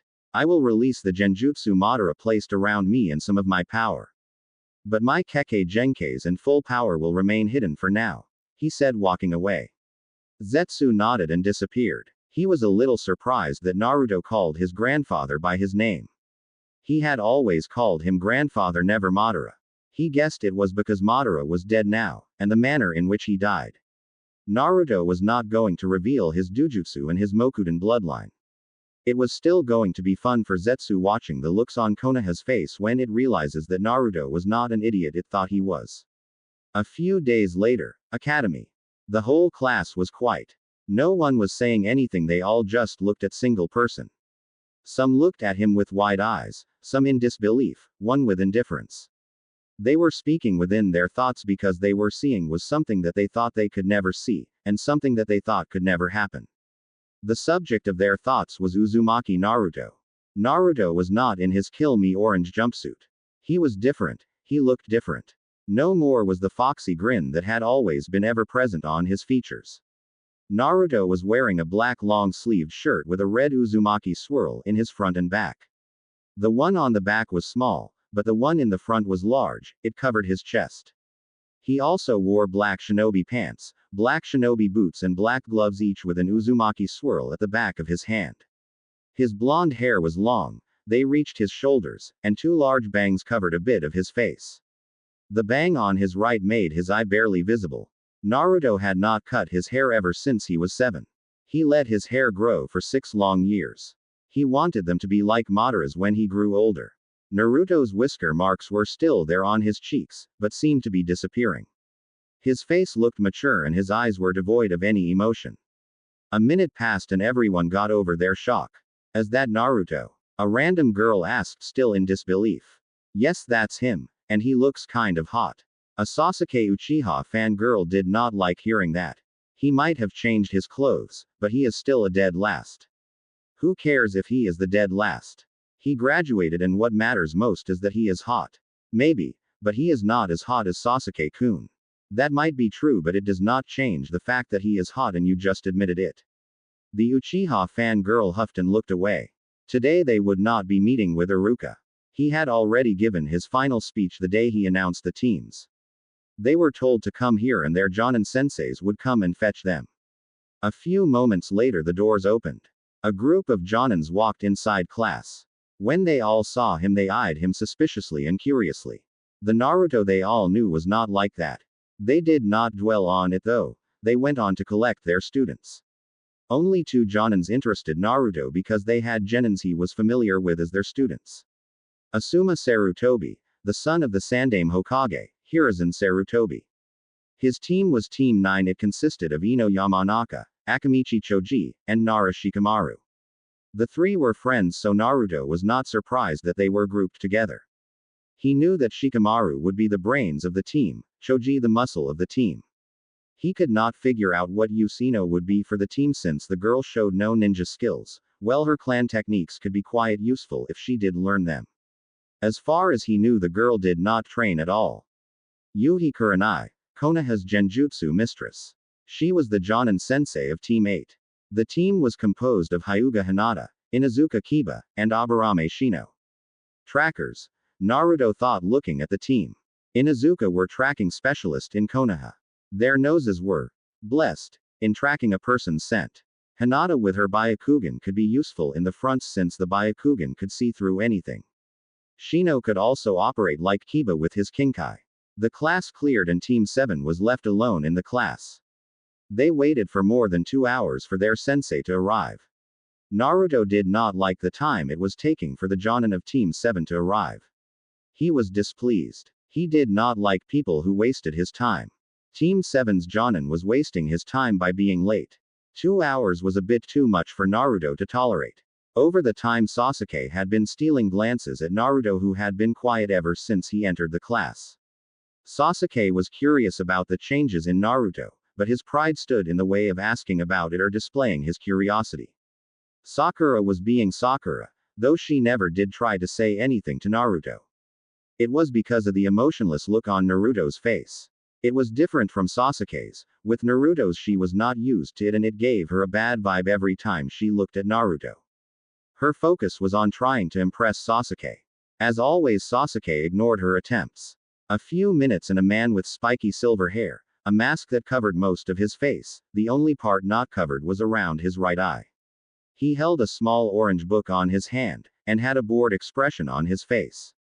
His eyes looked lazily at the genins before going back to his book. Copy Ninja, Hitaki Kakashi. I should have known he would be selected to be Team 7's sensei, Naruto thought looking at the famed Sharingan no Kakashi. At least I did not get a weak sensei, he thought. Kakashi narrowed his eye at Naruto. The blonde was a different person from the one he had seen in the past months and different from the reports he got. He looked at had gone through a transformation. You must be Team 7, Kakashi said lazily. Meet me at the roof in 5 minutes. He said and disappeared in a puff of smoke. Naruto too disappeared into thin air.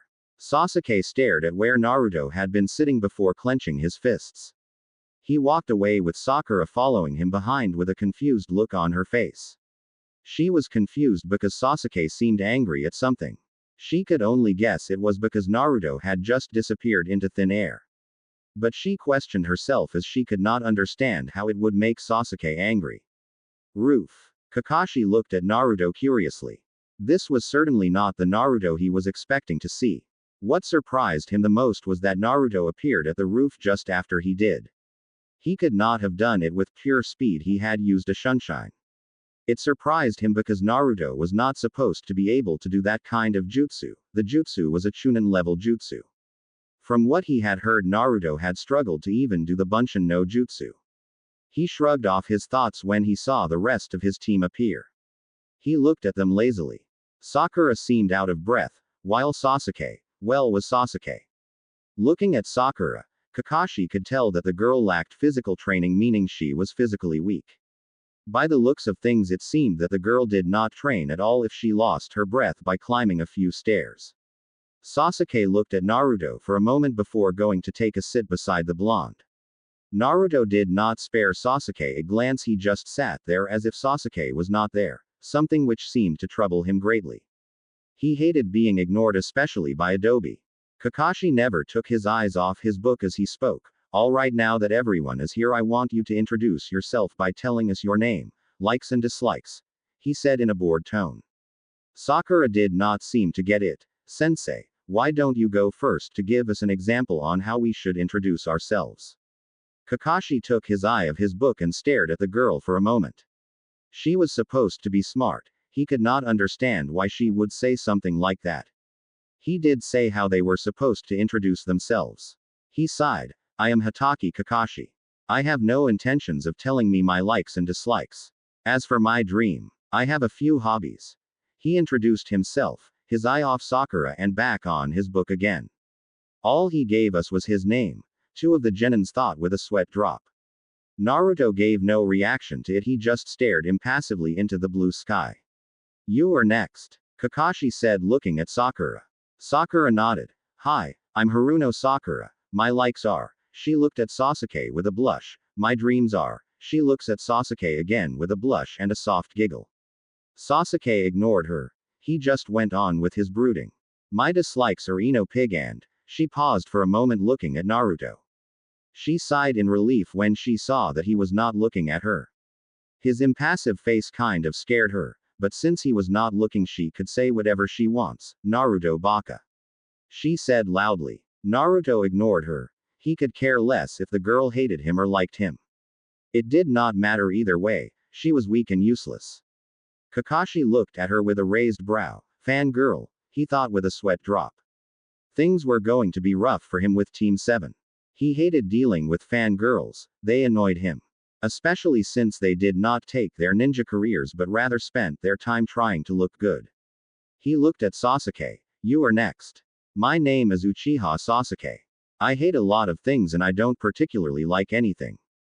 What I have is not a dream, no, it is a reality. I am going to restore my clan and kill a certain man. Sasuke introduced himself darkly. Sasuke is so cool, Sakura thought with a dreamy look on her face. Naruto glanced at Sasuke for a moment before looking away. The Uchiha was stuck in his path for revenge. He was surely going into a darker path. I should have expected that much, Kakashi thought looking at Sasuke. He had a lot of work to do with the team, Sakura's fangirl attitude and Sasuke's dark path. He had to do what he could to ensure that Sasuke stayed out of the dark path he was currently in and develop bonds with his teammates. He looked at Naruto, giving him a nod to introduce himself. Uzumaki Naruto. Single quote, single quote, ... single quote, single quote. No one was expecting that kind of introduction. Even Sasuke was not expecting it. Yes, Naruto seemed quiet and calm, but he did not expect him to introduce himself like that.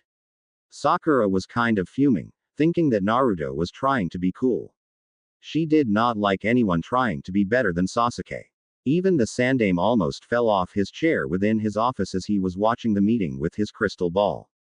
Kakashi looked at Naruto. There was something wrong with the kind of picture he was seeing. First, the change in appearance after graduation, and Naruto's body seemed strong physically. He looked like he trained hard as his eternal rival, Maida Guy. And then the change in attitude. One could not change the way Naruto did in a few days. Unless he was always like this but hiding it behind that mask of happiness. But the hair. Last time he saw Naruto his hair was short, that is if unless he was hiding it too. Genjutsu. He thought with his eyes slightly wide. He had to be a genjutsu master to be able to cast a genjutsu that could fool the whole village, even the Sandaime. Things were certainly going to be hard for him. Fangirl, Avenger and the Mystery Genin in a single team was going to consume much of his team. Why does the Sandaime hate me?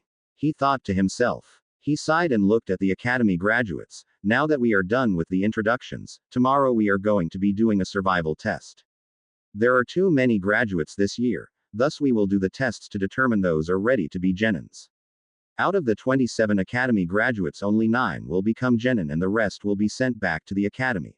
He paused and looked at their reactions. But sensei, we have already passed the academy test, and graduated, which made us genins. Sakura said. Kakashi shook his head. You passed the academy exams. To be a genin, you have to pass a genin test. He paused. Your chances of failing are 66%. We will meet at 6 in the morning, training ground 7. I suggest that you don't eat breakfast. If you do, you will puke. He said. Yane. He said before leaving in a swirl of leaves, but not before glancing at Naruto. Naruto got up to leave but was stopped by Sasuke. Dobi, what is with the change? He asked. No, he demanded. Yay, why are you trying to look cool? Sakura added loudly. Naruto's face remained impassive. I did not change. I was always like this. You were just too blind to see it. He said as he disappeared into thin air. Sasuke felt offended by Naruto's reply, but he could not do anything since the blonde was already gone. At least he was not annoying as he was in the academy. That was a good thing. But inside of him was begging to be wary of the blonde. There was this feeling he was getting off the blonde that was not anything good. He started to retreat. Sakura spoke. Sasuke-kun, do you want to get something to eat? He asked happily with a blush. No. Sasuke replied coldly. Hokage's office. The Sandaime was looking at Kakashi. What he had seen with his crystal had been a shock to him. Never had he suspected that Naruto was hiding under that happy mask he always had.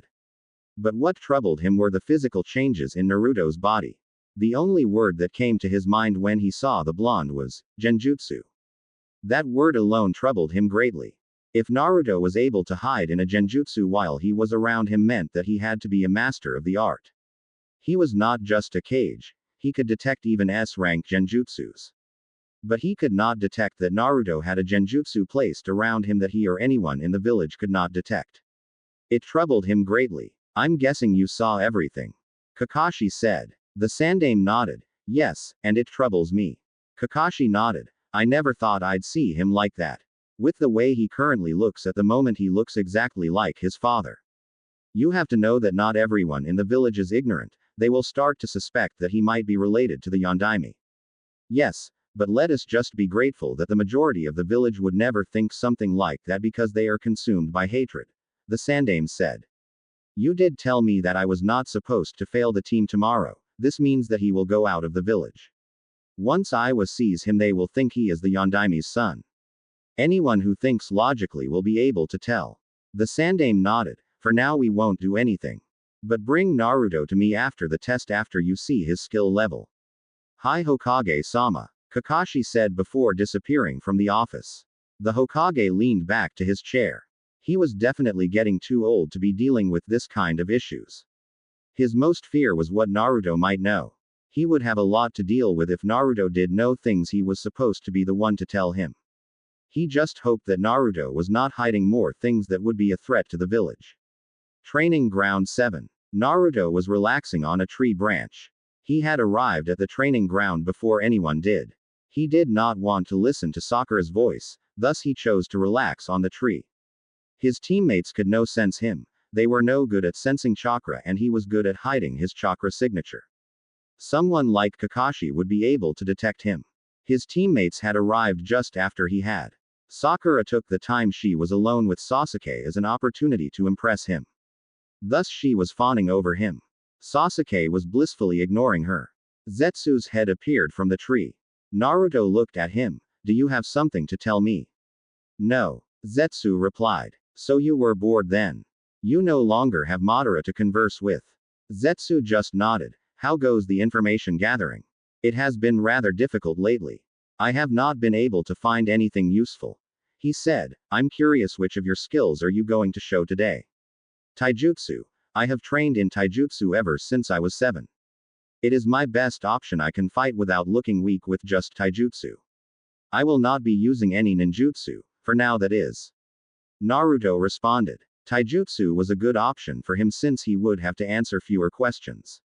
If he did ninjutsu, they would ask him where he learned the jutsus and who taught them to him. With taijutsu, he could simply say that he trained on his own. No one would question him further. It looks like your sensei has not yet arrived. Zetsu said. I will be taking a look around the village, he said, disappearing. It had been 45 minutes after 6 and Kakashi had yet to appear. Naruto was getting impatient. Kakashi was just too laid back to arrive on time at a meeting he set up. He had to wait yesterday and now he was waiting. He hated that Kakashi did not respect other people's time. At 8, Naruto's patience finally ran out. He jumped out of the tree. His teammates noticed him. You are late, Naruto. Kakashi-sensei said we could come here at 6. Sakura yelled out. Naruto had no words for her. She was not going to believe anything he told her anyway. It was best for him to just ignore her. He stared, walking away from the training. Sasuke finally spoke. Where are you going, Dobi? Home. Naruto responded without looking back at Sasuke. But we have a test to take. Sakura said. I am aware of that, but I do not have the patience to deal with our sensei's tardiness. When he does get here, tell him I will be my apartment. If he is really serious about the test, he will come and fetch me. Naruto said and disappeared. An hour later. Yo. Kakashi greeted with an eye smile as he appeared in a puff of smoke. You are late. Sakura screeched, making Kakashi wince, but he blissfully ignored her. He looked around because he could not see or sense Naruto. Where is Naruto? He left about an hour ago because you were late. Sasuke said with a glare directed towards the Jonin. He was furious. He did not like being kept waiting. He could have left with Naruto but chose not to because to get stronger he needed to pass the test for him to be a ninja. Kakashi brushed Sasuke's glare aside. Did he tell you where he was going? Sakura nodded. He said he was going back to his apartment. I will be back in 10 minutes with him, so don't go anywhere, he said as he puffed away. Naruto's apartment. Kakashi arrived at Naruto's apartment. He found the apartment's door slightly opened and decided to enter. Naruto. He called out, entering the blonde's home. He got no reply. He was surprised when he found the apartment looking empty. There was no furniture in and their things packed inside boxes. It seemed like the blonde was moving out or moving things out to make space for new furniture. No, he is moving out. Kakashi thought to himself. Naruto walked in front of Kakashi. You are moving out? Kakashi asked curiously. Naruto nodded. This place is degrading. It's a rundown apartment, something not suitable for a shinobi. It was indeed degrading, but it was not the reason he felt he needed to move out now anyway. The apartment reminded of the good days he had with Madara, and his bedroom made it difficult for him to sleep since it was the place he had killed Madara. He could have gotten over that in time, but he needed to find a suitable place for him to live in. Where are you going to live now? The Shinobi District. Naruto replied. Kakashi just nodded, but he had questions. Naruto was definitely not getting help from the Sandaime. If he was the Sandaime would have told him about it. That begged the question, where did Naruto get the money go rent an apartment at the Shinobi District? He knew that someone like Naruto, who was not yet a ninja and lived off the allowance the Sandaime gave him every month, should not be able to afford an apartment on his own. He would get answers when the Sandaime spoke with Naruto later on. Come on, let's go, the others are waiting for us, he said. Naruto nodded and went on to close the door while Kakashi disappeared. Training Ground 7. Kakashi remembered something that he wanted to tell Naruto. He had forgotten about it after he had reached the blonde's apartment. Naruto, don't do what you did again in the future. If you pass the test I'm going to give you. Naruto stared at Kakashi for a moment before responding. Give me that lecture again when you learn to respect other people's time, he said. Kakashi was not expecting Naruto give that kind of reply. He could not argue, but he could give a good reason as to why he had been late today. Well, you see, a black cat crossed my path and I had to take the long way around. You did not have to live since it was not my intention to be late. Naruto just looked at him with indifference. Kakashi shrugged and looked at the rest of the team. Now that everyone is here, we can begin with the test, he said. Your objective is to get a bell from before noon, he said, taking out 2 bells. If you do not get a bell, you will be sent back to the academy. But sensei, there is only 2 bells and there are 3 of us. Does this mean that only 2 of us will become genins? Sakura asked confusedly. Should have expected that from her, Kakashi thought. That is if you do get the bells. Now come it with the intent to kill. Begin. The 3 genins dashed off to the trees to hide their positions, making Kakashi smile. It was a good sign that they did listen to the academy lectures and understood some of Shinobi's rules. Never show your location to your enemy. They did just that by hiding from him. It was not that they could actually hide from him, they were just genins and he was an elite jonin. They were merely trying, and he could give point for their attempts. Kakashi made his way to the trees to look for the genins. He was in no hurry because he knew that sooner or later one would come after him and try to get the bells. He was able to detect Sakura rather easily. A few seconds later he detected Sasuke hiding in a tree, but Naruto he was unable to find. He stretched out his senses. He smiled as he found Naruto sitting comfortably on a tree branch. The blonde looked comfortable and was observing him. He looked at Sakura's direction and decided to start with her. She was the weakest of the three, no doubt about that. She was no challenge in taijutsu, so he decided genjutsu would be a better test for her. The girl had a great mind, genjutsu should be a good challenge for her. Sakura felt a bit dizzy, her vision was blurry. She could not understand what was happening to her. The last minute she was perfectly fine hiding away from Kakashi while she was also looking for Sasuke. She wanted to hide where Sasuke was hiding. She needed to be near her Sasuke-kun so he could get a better look at her. But now she did not feel well. Sakura. She was brought out of her thoughts when she heard a voice calling her name. She could now see clearly and the weird feeling she was feeling in her head was gone. She looked up to see Sasuke coming into view. She beamed suddenly upon seeing that it was Sasuke who was calling her.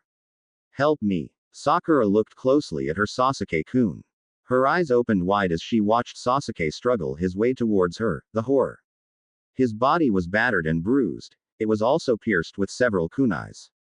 She rushed over him trembling. Her heart was beating faster than normal. Sasuke dropped to the ground. Sasuke-kun, she thought as she stopped in her tracks as tears began to rush off her eyes. She felt as though her heart had stopped beating. She screamed loudly at the thought that Sasuke was dead and fainted. Kakashi looking from a distance could only sweat drop. The girl had just fallen to an easy D-rank genjutsu. She was supposed to be smart, and should have detected the genjutsu easily. Maybe I should have used an E-rank genjutsu, he thought. Kakashi shrugged and went away to find his next victim. Sasuke did not spare the girl a second glance. He really did not care what happened. She was a nuisance and annoying. With her out of the he could have a better chance of getting a bell. If she was still active she would no doubt get in his way and become a burden to him.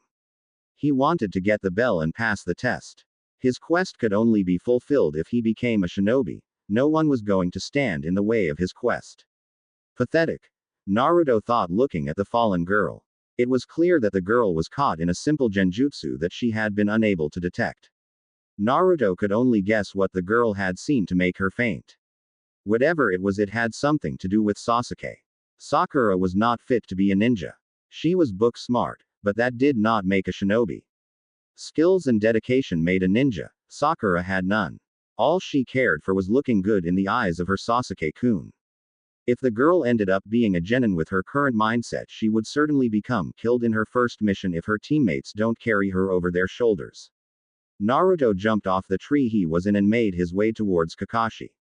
There was something about the test that was hidden. A genin team in Konoha was composed of 3 genins and a jonin. There was no team in Konoha that was a group of 3, even the Anbu squads were made out of 4 members, one being captain. Konoha preached teamwork to their shinobi. The objective of the test was in contrast to that motto.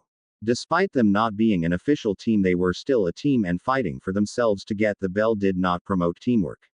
Also, it was not possible for academy graduates to defeat a genin. A thought came to his mind. They were not expected to defeat the jonin, but work together as a team. They were a team and were expected to work with one another in missions. Sasuke and Sakura would never agree to work with him. He wanted to have some fun, and he would have his fun by fighting with Kakashi. He could not beat Kakashi, but the jonin was surely going to underestimate him. He also had the element of surprise. He would take the advantage of that. He was stopped from going after Kakashi because Sasuke beat him to it. Naruto jumped up to a tree again. He could see what the last faithful Uchiha could do. It would prove certainly interesting if the Uchiha was just not full of arrogance. Sasuke made his way towards Kakashi. He had a confident look on his face. He felt confident about his chances of getting the bells. He was different from the others. He was an Uchiha and best in the academy class. He was considered a prodigy of his age. I'm going to get those bells, he said arrogantly. Kakashi looked at him once, then looked back to his book. His response to the proclamation annoyed the hell out of the Uchiha. It was like the Jonin was taking his challenge as if it was nothing, not worth his time. He hated anyone who felt as though they were superior to him. He rushed towards the Jonin at his full speed. Kakashi was slightly surprised by the speed the young Uchiha was showing. He did not put away his book though. He waited for Sasuke to come at him. Sasuke jumped and brought his right fist, trying to punch Kakashi on his face. Kakashi blocked with his free hand. Sasuke was quick to use his other hand. He forced Kakashi to dodge his punch. Sasuke engaged the Jonin again. He attempted to sidekick the Jonin, but Kakashi blocked his attack. Sasuke did not stop. He brought out his other leg trying to kick the Jonin. Kakashi was again quick to block again. Shit, I can't read my book like this, Kakashi thought. Sasuke brought out his left hand trying to punch Kakashi in the chest, but the Jonin blocked again, frustrating Sasuke. But he did not give up. His left leg moved faster than before, heading straight at Kakashi's waist. Kakashi caught Sasuke's leg, but was not given the chance to do anything as Sasuke moved with impressive flexibility. He tried gutting the Jonin with his left hand. Kakashi was up to the challenge. He caught Sasuke's hand with his other hand. Sasuke had expected as much. His free hand moved for the bells hanging on Kakashi's belt. He did enough to almost get them, but Kakashi let go of him and jumped back a bit. He looked at Sasuke. The boy was certainly good for an academy graduate. With his taijutsu, he could actually beat seasoned genin. He rushed at Sasuke, catching Sasuke off guard by his superior speed. He spun around and kicked Sasuke in the chest. Sasuke flew back but recovered quickly and landed on his feet. You certainly are good, better than most genins. Kakashi commented on Sasuke's skills in taijutsu. He was certainly skilled and Kakashi was impressed by the young Uchiha. Sasuke did not react to Kakashi's words. He was a little angry that he was not able to get the bells. What was more troubling was that he was unable to land a hit on the Jonin.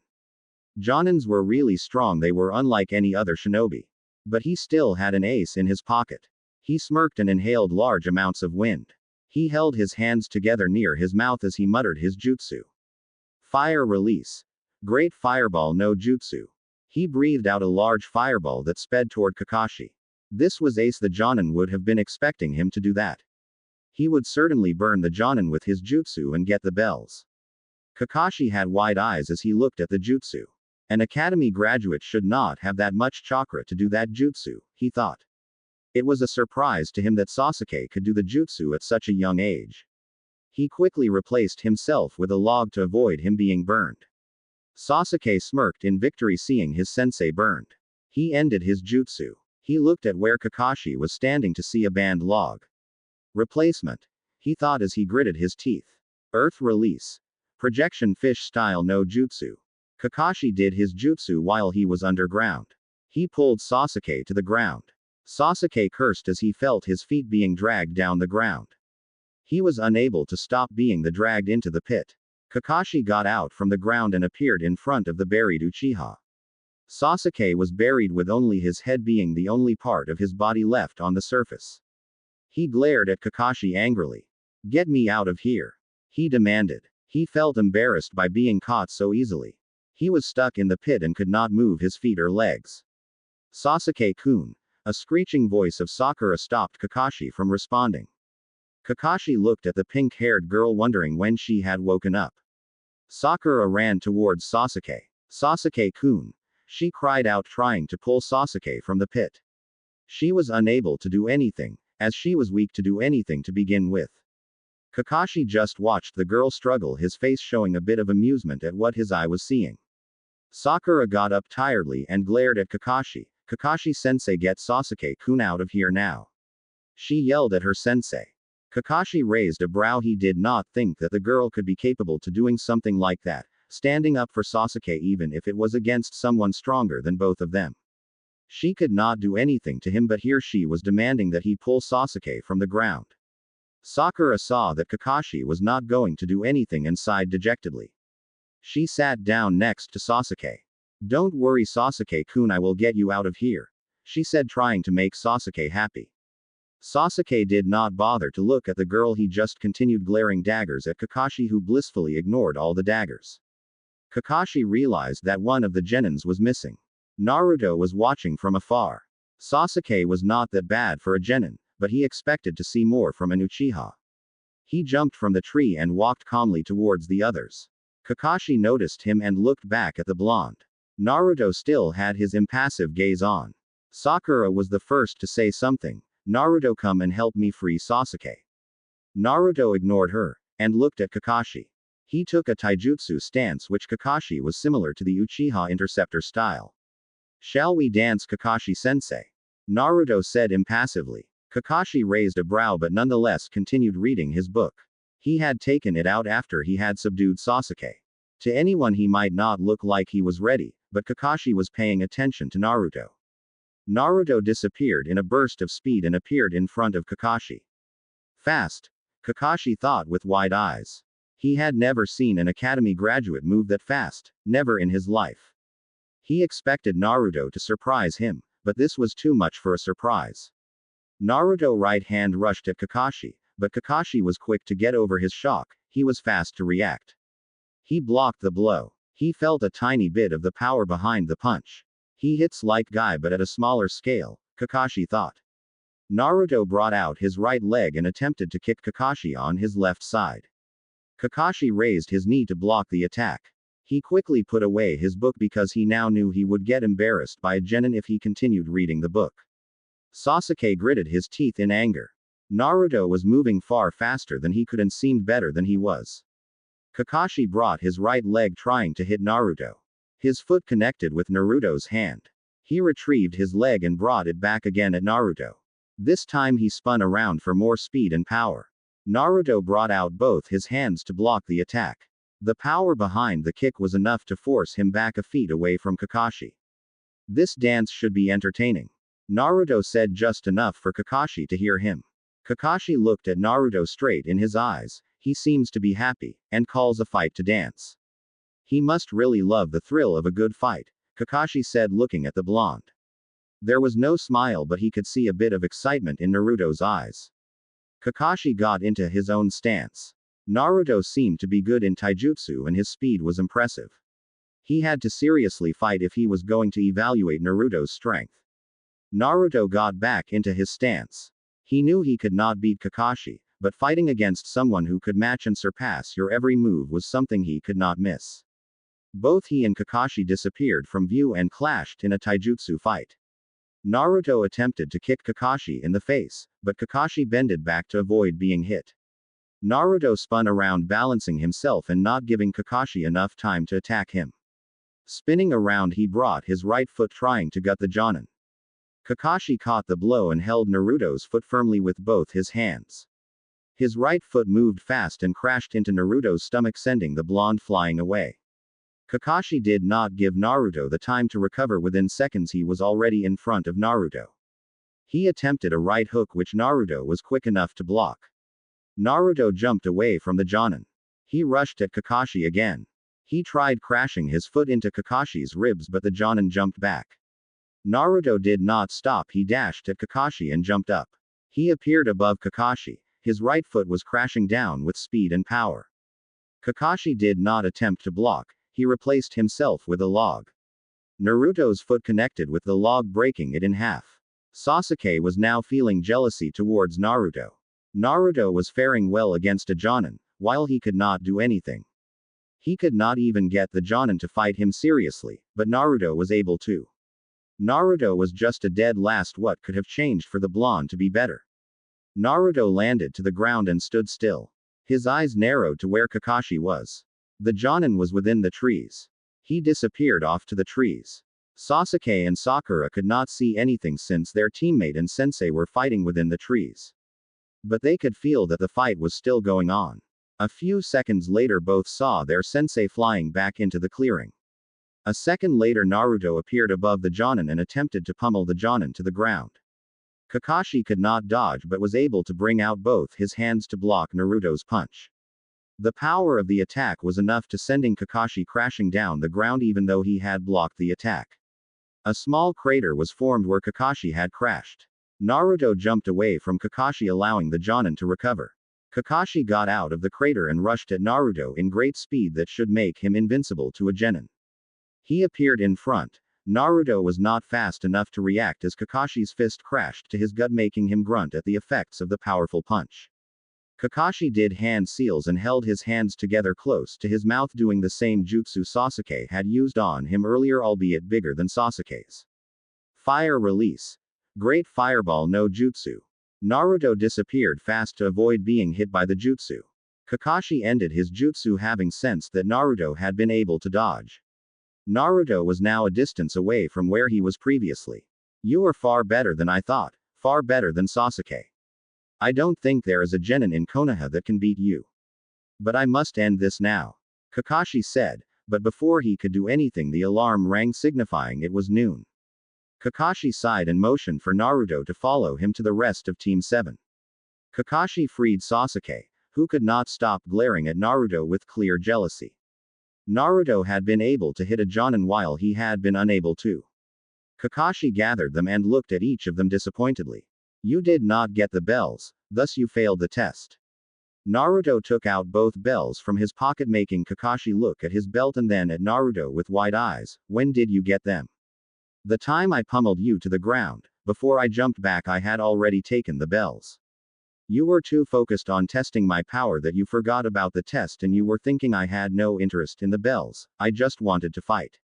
That made it easy for me to get them. Naruto responded. Kakashi nodded. So what are you going to do about the bells? The aim of the test was not to get the bells but to test if we could work together as a team as 3 genins cannot defeat an elite jonin. I'm surprised that Sakura with all her brains couldn't figure that out. Sakura glared at Naruto for the jab. It seemed like one but Naruto was just pointing out that someone called smart like Sakura should have been able to figure the meaning of the test. Kakashi noticed that fact because Naruto's face remained impassive and there was no amusement in his voice. If you knew that, why did you not try to work with your teammates? Isn't it obvious? None of them would have been willing to work with me. Sakura's only concern is Sasuke, while Sasuke thinks he does not need help and can do everything on his own and his pride would not allow him to accept help from anyone. Kakashi had to agree with Naruto. But Naruto should have tried to talk to them. Naruto is right, the purpose of the test was teamwork. I could give you another chance to work together but since Naruto has the bells and I was not supposed to fail you I guess I will pass you. He said making Sakura and Sasuke sigh in relief. Naruto threw the bells back at Kakashi. Kakashi caught the bells. You can go now except for you Naruto. We will meet tomorrow at 9 a.m. for a team meeting. Both Sakura and Sasuke left but not before Sasuke glanced at Naruto. The Hokage's office I presume. Naruto said to which Kakashi nodded. Hokage's office. The Sandaime stared deep into Naruto's blue eyes. He found nothing from the blonde, his eyes had nothing, they were just devoid of any emotion. He never thought he would see Naruto's eyes like that. Naruto knew that the Sandaime wanted to ask questions about the transformation. He was not going to answer any questions he did not want to answer. No one forced him to do anything he did not like. Naruto, what happened to you? The Sandaime asked, breaking the silence within the room. I don't understand the question. Naruto said. He certainly did not understand what the Hokage meant. He could only guess, but guessing was not the right way to go if the person who asked the question was there to clear the question. The Sandaime narrowed his eyes at Naruto. This was not the same Naruto he knew. Last week you were not like this. He said, not really wanting to say what exactly had changed in Naruto. My physical appearance and attitude, you mean? The Sandaime nodded. I am afraid I cannot answer that question, for now anyway. He responded coolly. Why? Because Hokage-sama, it is something I don't want to reveal. Naruto, why don't you want to reveal such information? What are you hiding? Don't you trust me? It is not a matter of trust and it is that I just don't want to tell you and I think I am entitled to my secrets. The Sandaime stared at Naruto sternly. But Naruto was not affected by it. Naruto, I don't understand why you are being like this, but I don't like you keeping things from me. You are an important part of the village and everything you do I must know of it. Ironic, isn't it? You don't like me keeping things from you while you have been doing just that my whole life. Naruto said, sounding almost amused, but he was far from being amused. The Sandaime and Kakashi tensed just when Naruto uttered those words. Naruto saw them tense. You thought I would not find out. I know everything, Hokage-sama. The Sandaime looked at Naruto with shame and guilt. Naruto was used to seeing the look from the old man. It was like the old man wanted him to see the guilt and shame. He did not understand if it was what the old man wanted him to see or he felt guilt. The Sandaime could be two-faced sometimes. He brushed off his thoughts. The Sandaime had to know he knew things that he had been keeping from him. It was not going to do anyone any good if he just kept it to himself. He did not hate the old man for keeping things from him, but he hated that when the old man found that he too was keeping things from him, he was quick to show that he was displeased. You know of the Kyuubi? It sounded like a question, but it was not. Yes, and about my mother. Hiruzen Sarutobi nodded. Only your mother. I also know about the man responsible for my birth. But he never was my father. The only parent I had was my mother. Kakashi and the Sandaime looked at Naruto with wide eyes. They did not expect Naruto to reject Minato as his father.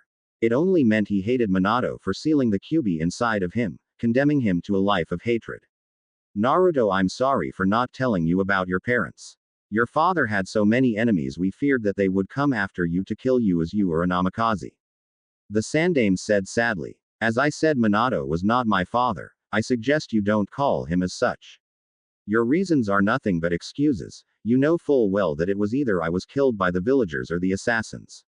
Have you forgotten what they used to do to me on my birthdays? The Sandaime failed to meet Naruto's gaze. How could he argue with what Naruto was saying? His life was already in danger by the villagers. It was a miracle that he had survived all the brutal beatings he had received in the hands of the villagers. I still am sorry, Naruto, for failing to protect you. I never hated you, Naruto said. I don't believe there is anything more that needs to be discussed now. I will be taking my leave, he said, disappearing from the office. Well, that went well, Kakashi said. The Sandaime shook his head. No, nothing went well for us anyway. Everything went the way Naruto wanted it to go. He never answered any of my questions. We don't know who trained him and who told him about his heritage and the Kyuubi.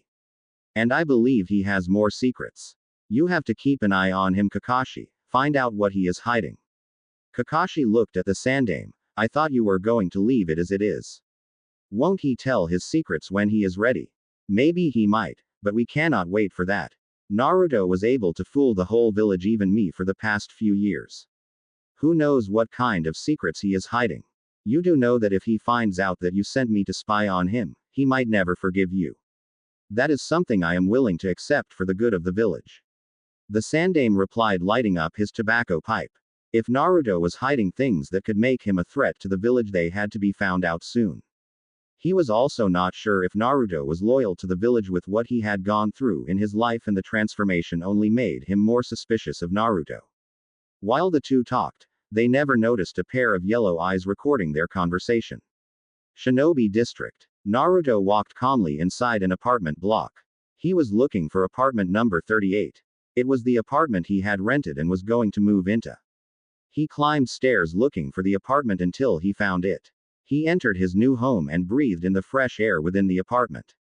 He could almost smile, but at the moment he had to unpack and put in the furniture he had bought outside the village from one of his travels with Zetsu. Naruto took out several storage scrolls from a small bag he had been carrying. The apartment had 2 bedrooms, a bathroom, kitchen, and a sitting room. He had all the furniture for all the rooms. He made 10 wood clones to help him unseal his things. He started unsealing the couch for his sitting room and the large flat screen. By the time he finished putting everything in his sitting room, his clones were finished with their duties. Naruto had them dispel. He heard a knock on the door. He went to open, wondering who it might have been. No one for now knew where he was leaving. Naruto opened the door and looked at a purple-haired woman. Her hair reached down her waist, brown eyes and a shade of red lipstick. She was with another woman he recognized as Yuhi Kurenai. What can I do for you? Naruto asked calmly. Naruto. The purple-haired woman said, looking at him with slightly wide eyes. Naruto recognized the voice. Neko, he thought. She was an Anbu who had been once assigned to watch over him. Are you familiar with him, Yugao? Kurenai asked. Yugao smiled slightly. Sort of, she said. Sorry for disturbing you. We had noise like things were being moved and decided to check what it was since no one lives in this apartment. Naruto nodded. The noise must have been me. I was putting my furniture in order. You are going to be leaving here? Yugao asked. Naruto nodded. What happened to your previous home? Nothing, he said dismissively. Yugao nodded. Kurenai smiled at Naruto. Well, it seems you and I will be neighbors, she said as she and Yugao turned away from his door. Naruto closed his door and walked back to his sitting room. He found Zetsu already sitting there. It appears you were right, Zetsu said. Naruto had sent Zetsu to spy on the Sandaime, knowing full well that the old man was capable of anything he set his mind on. He does not trust you. I expected as much from him. He may feel guilty for lying to me, but he can see that I get dealt with should I be a threat to the village. The Sandaime might be old, but he can be cold, cunning and manipulative when he wants to be. Naruto said. Who did he send then? Your sensei. Naruto nodded. We will see what Kakashi will discover about me, he said. I have to admit the old man is truly brave, to have someone spy on me just after the talk I had with him. Naruto said. What are you going to do about it? Nothing. They can look all they want but can never find about my secrets unless I want them to, Naruto said confidently.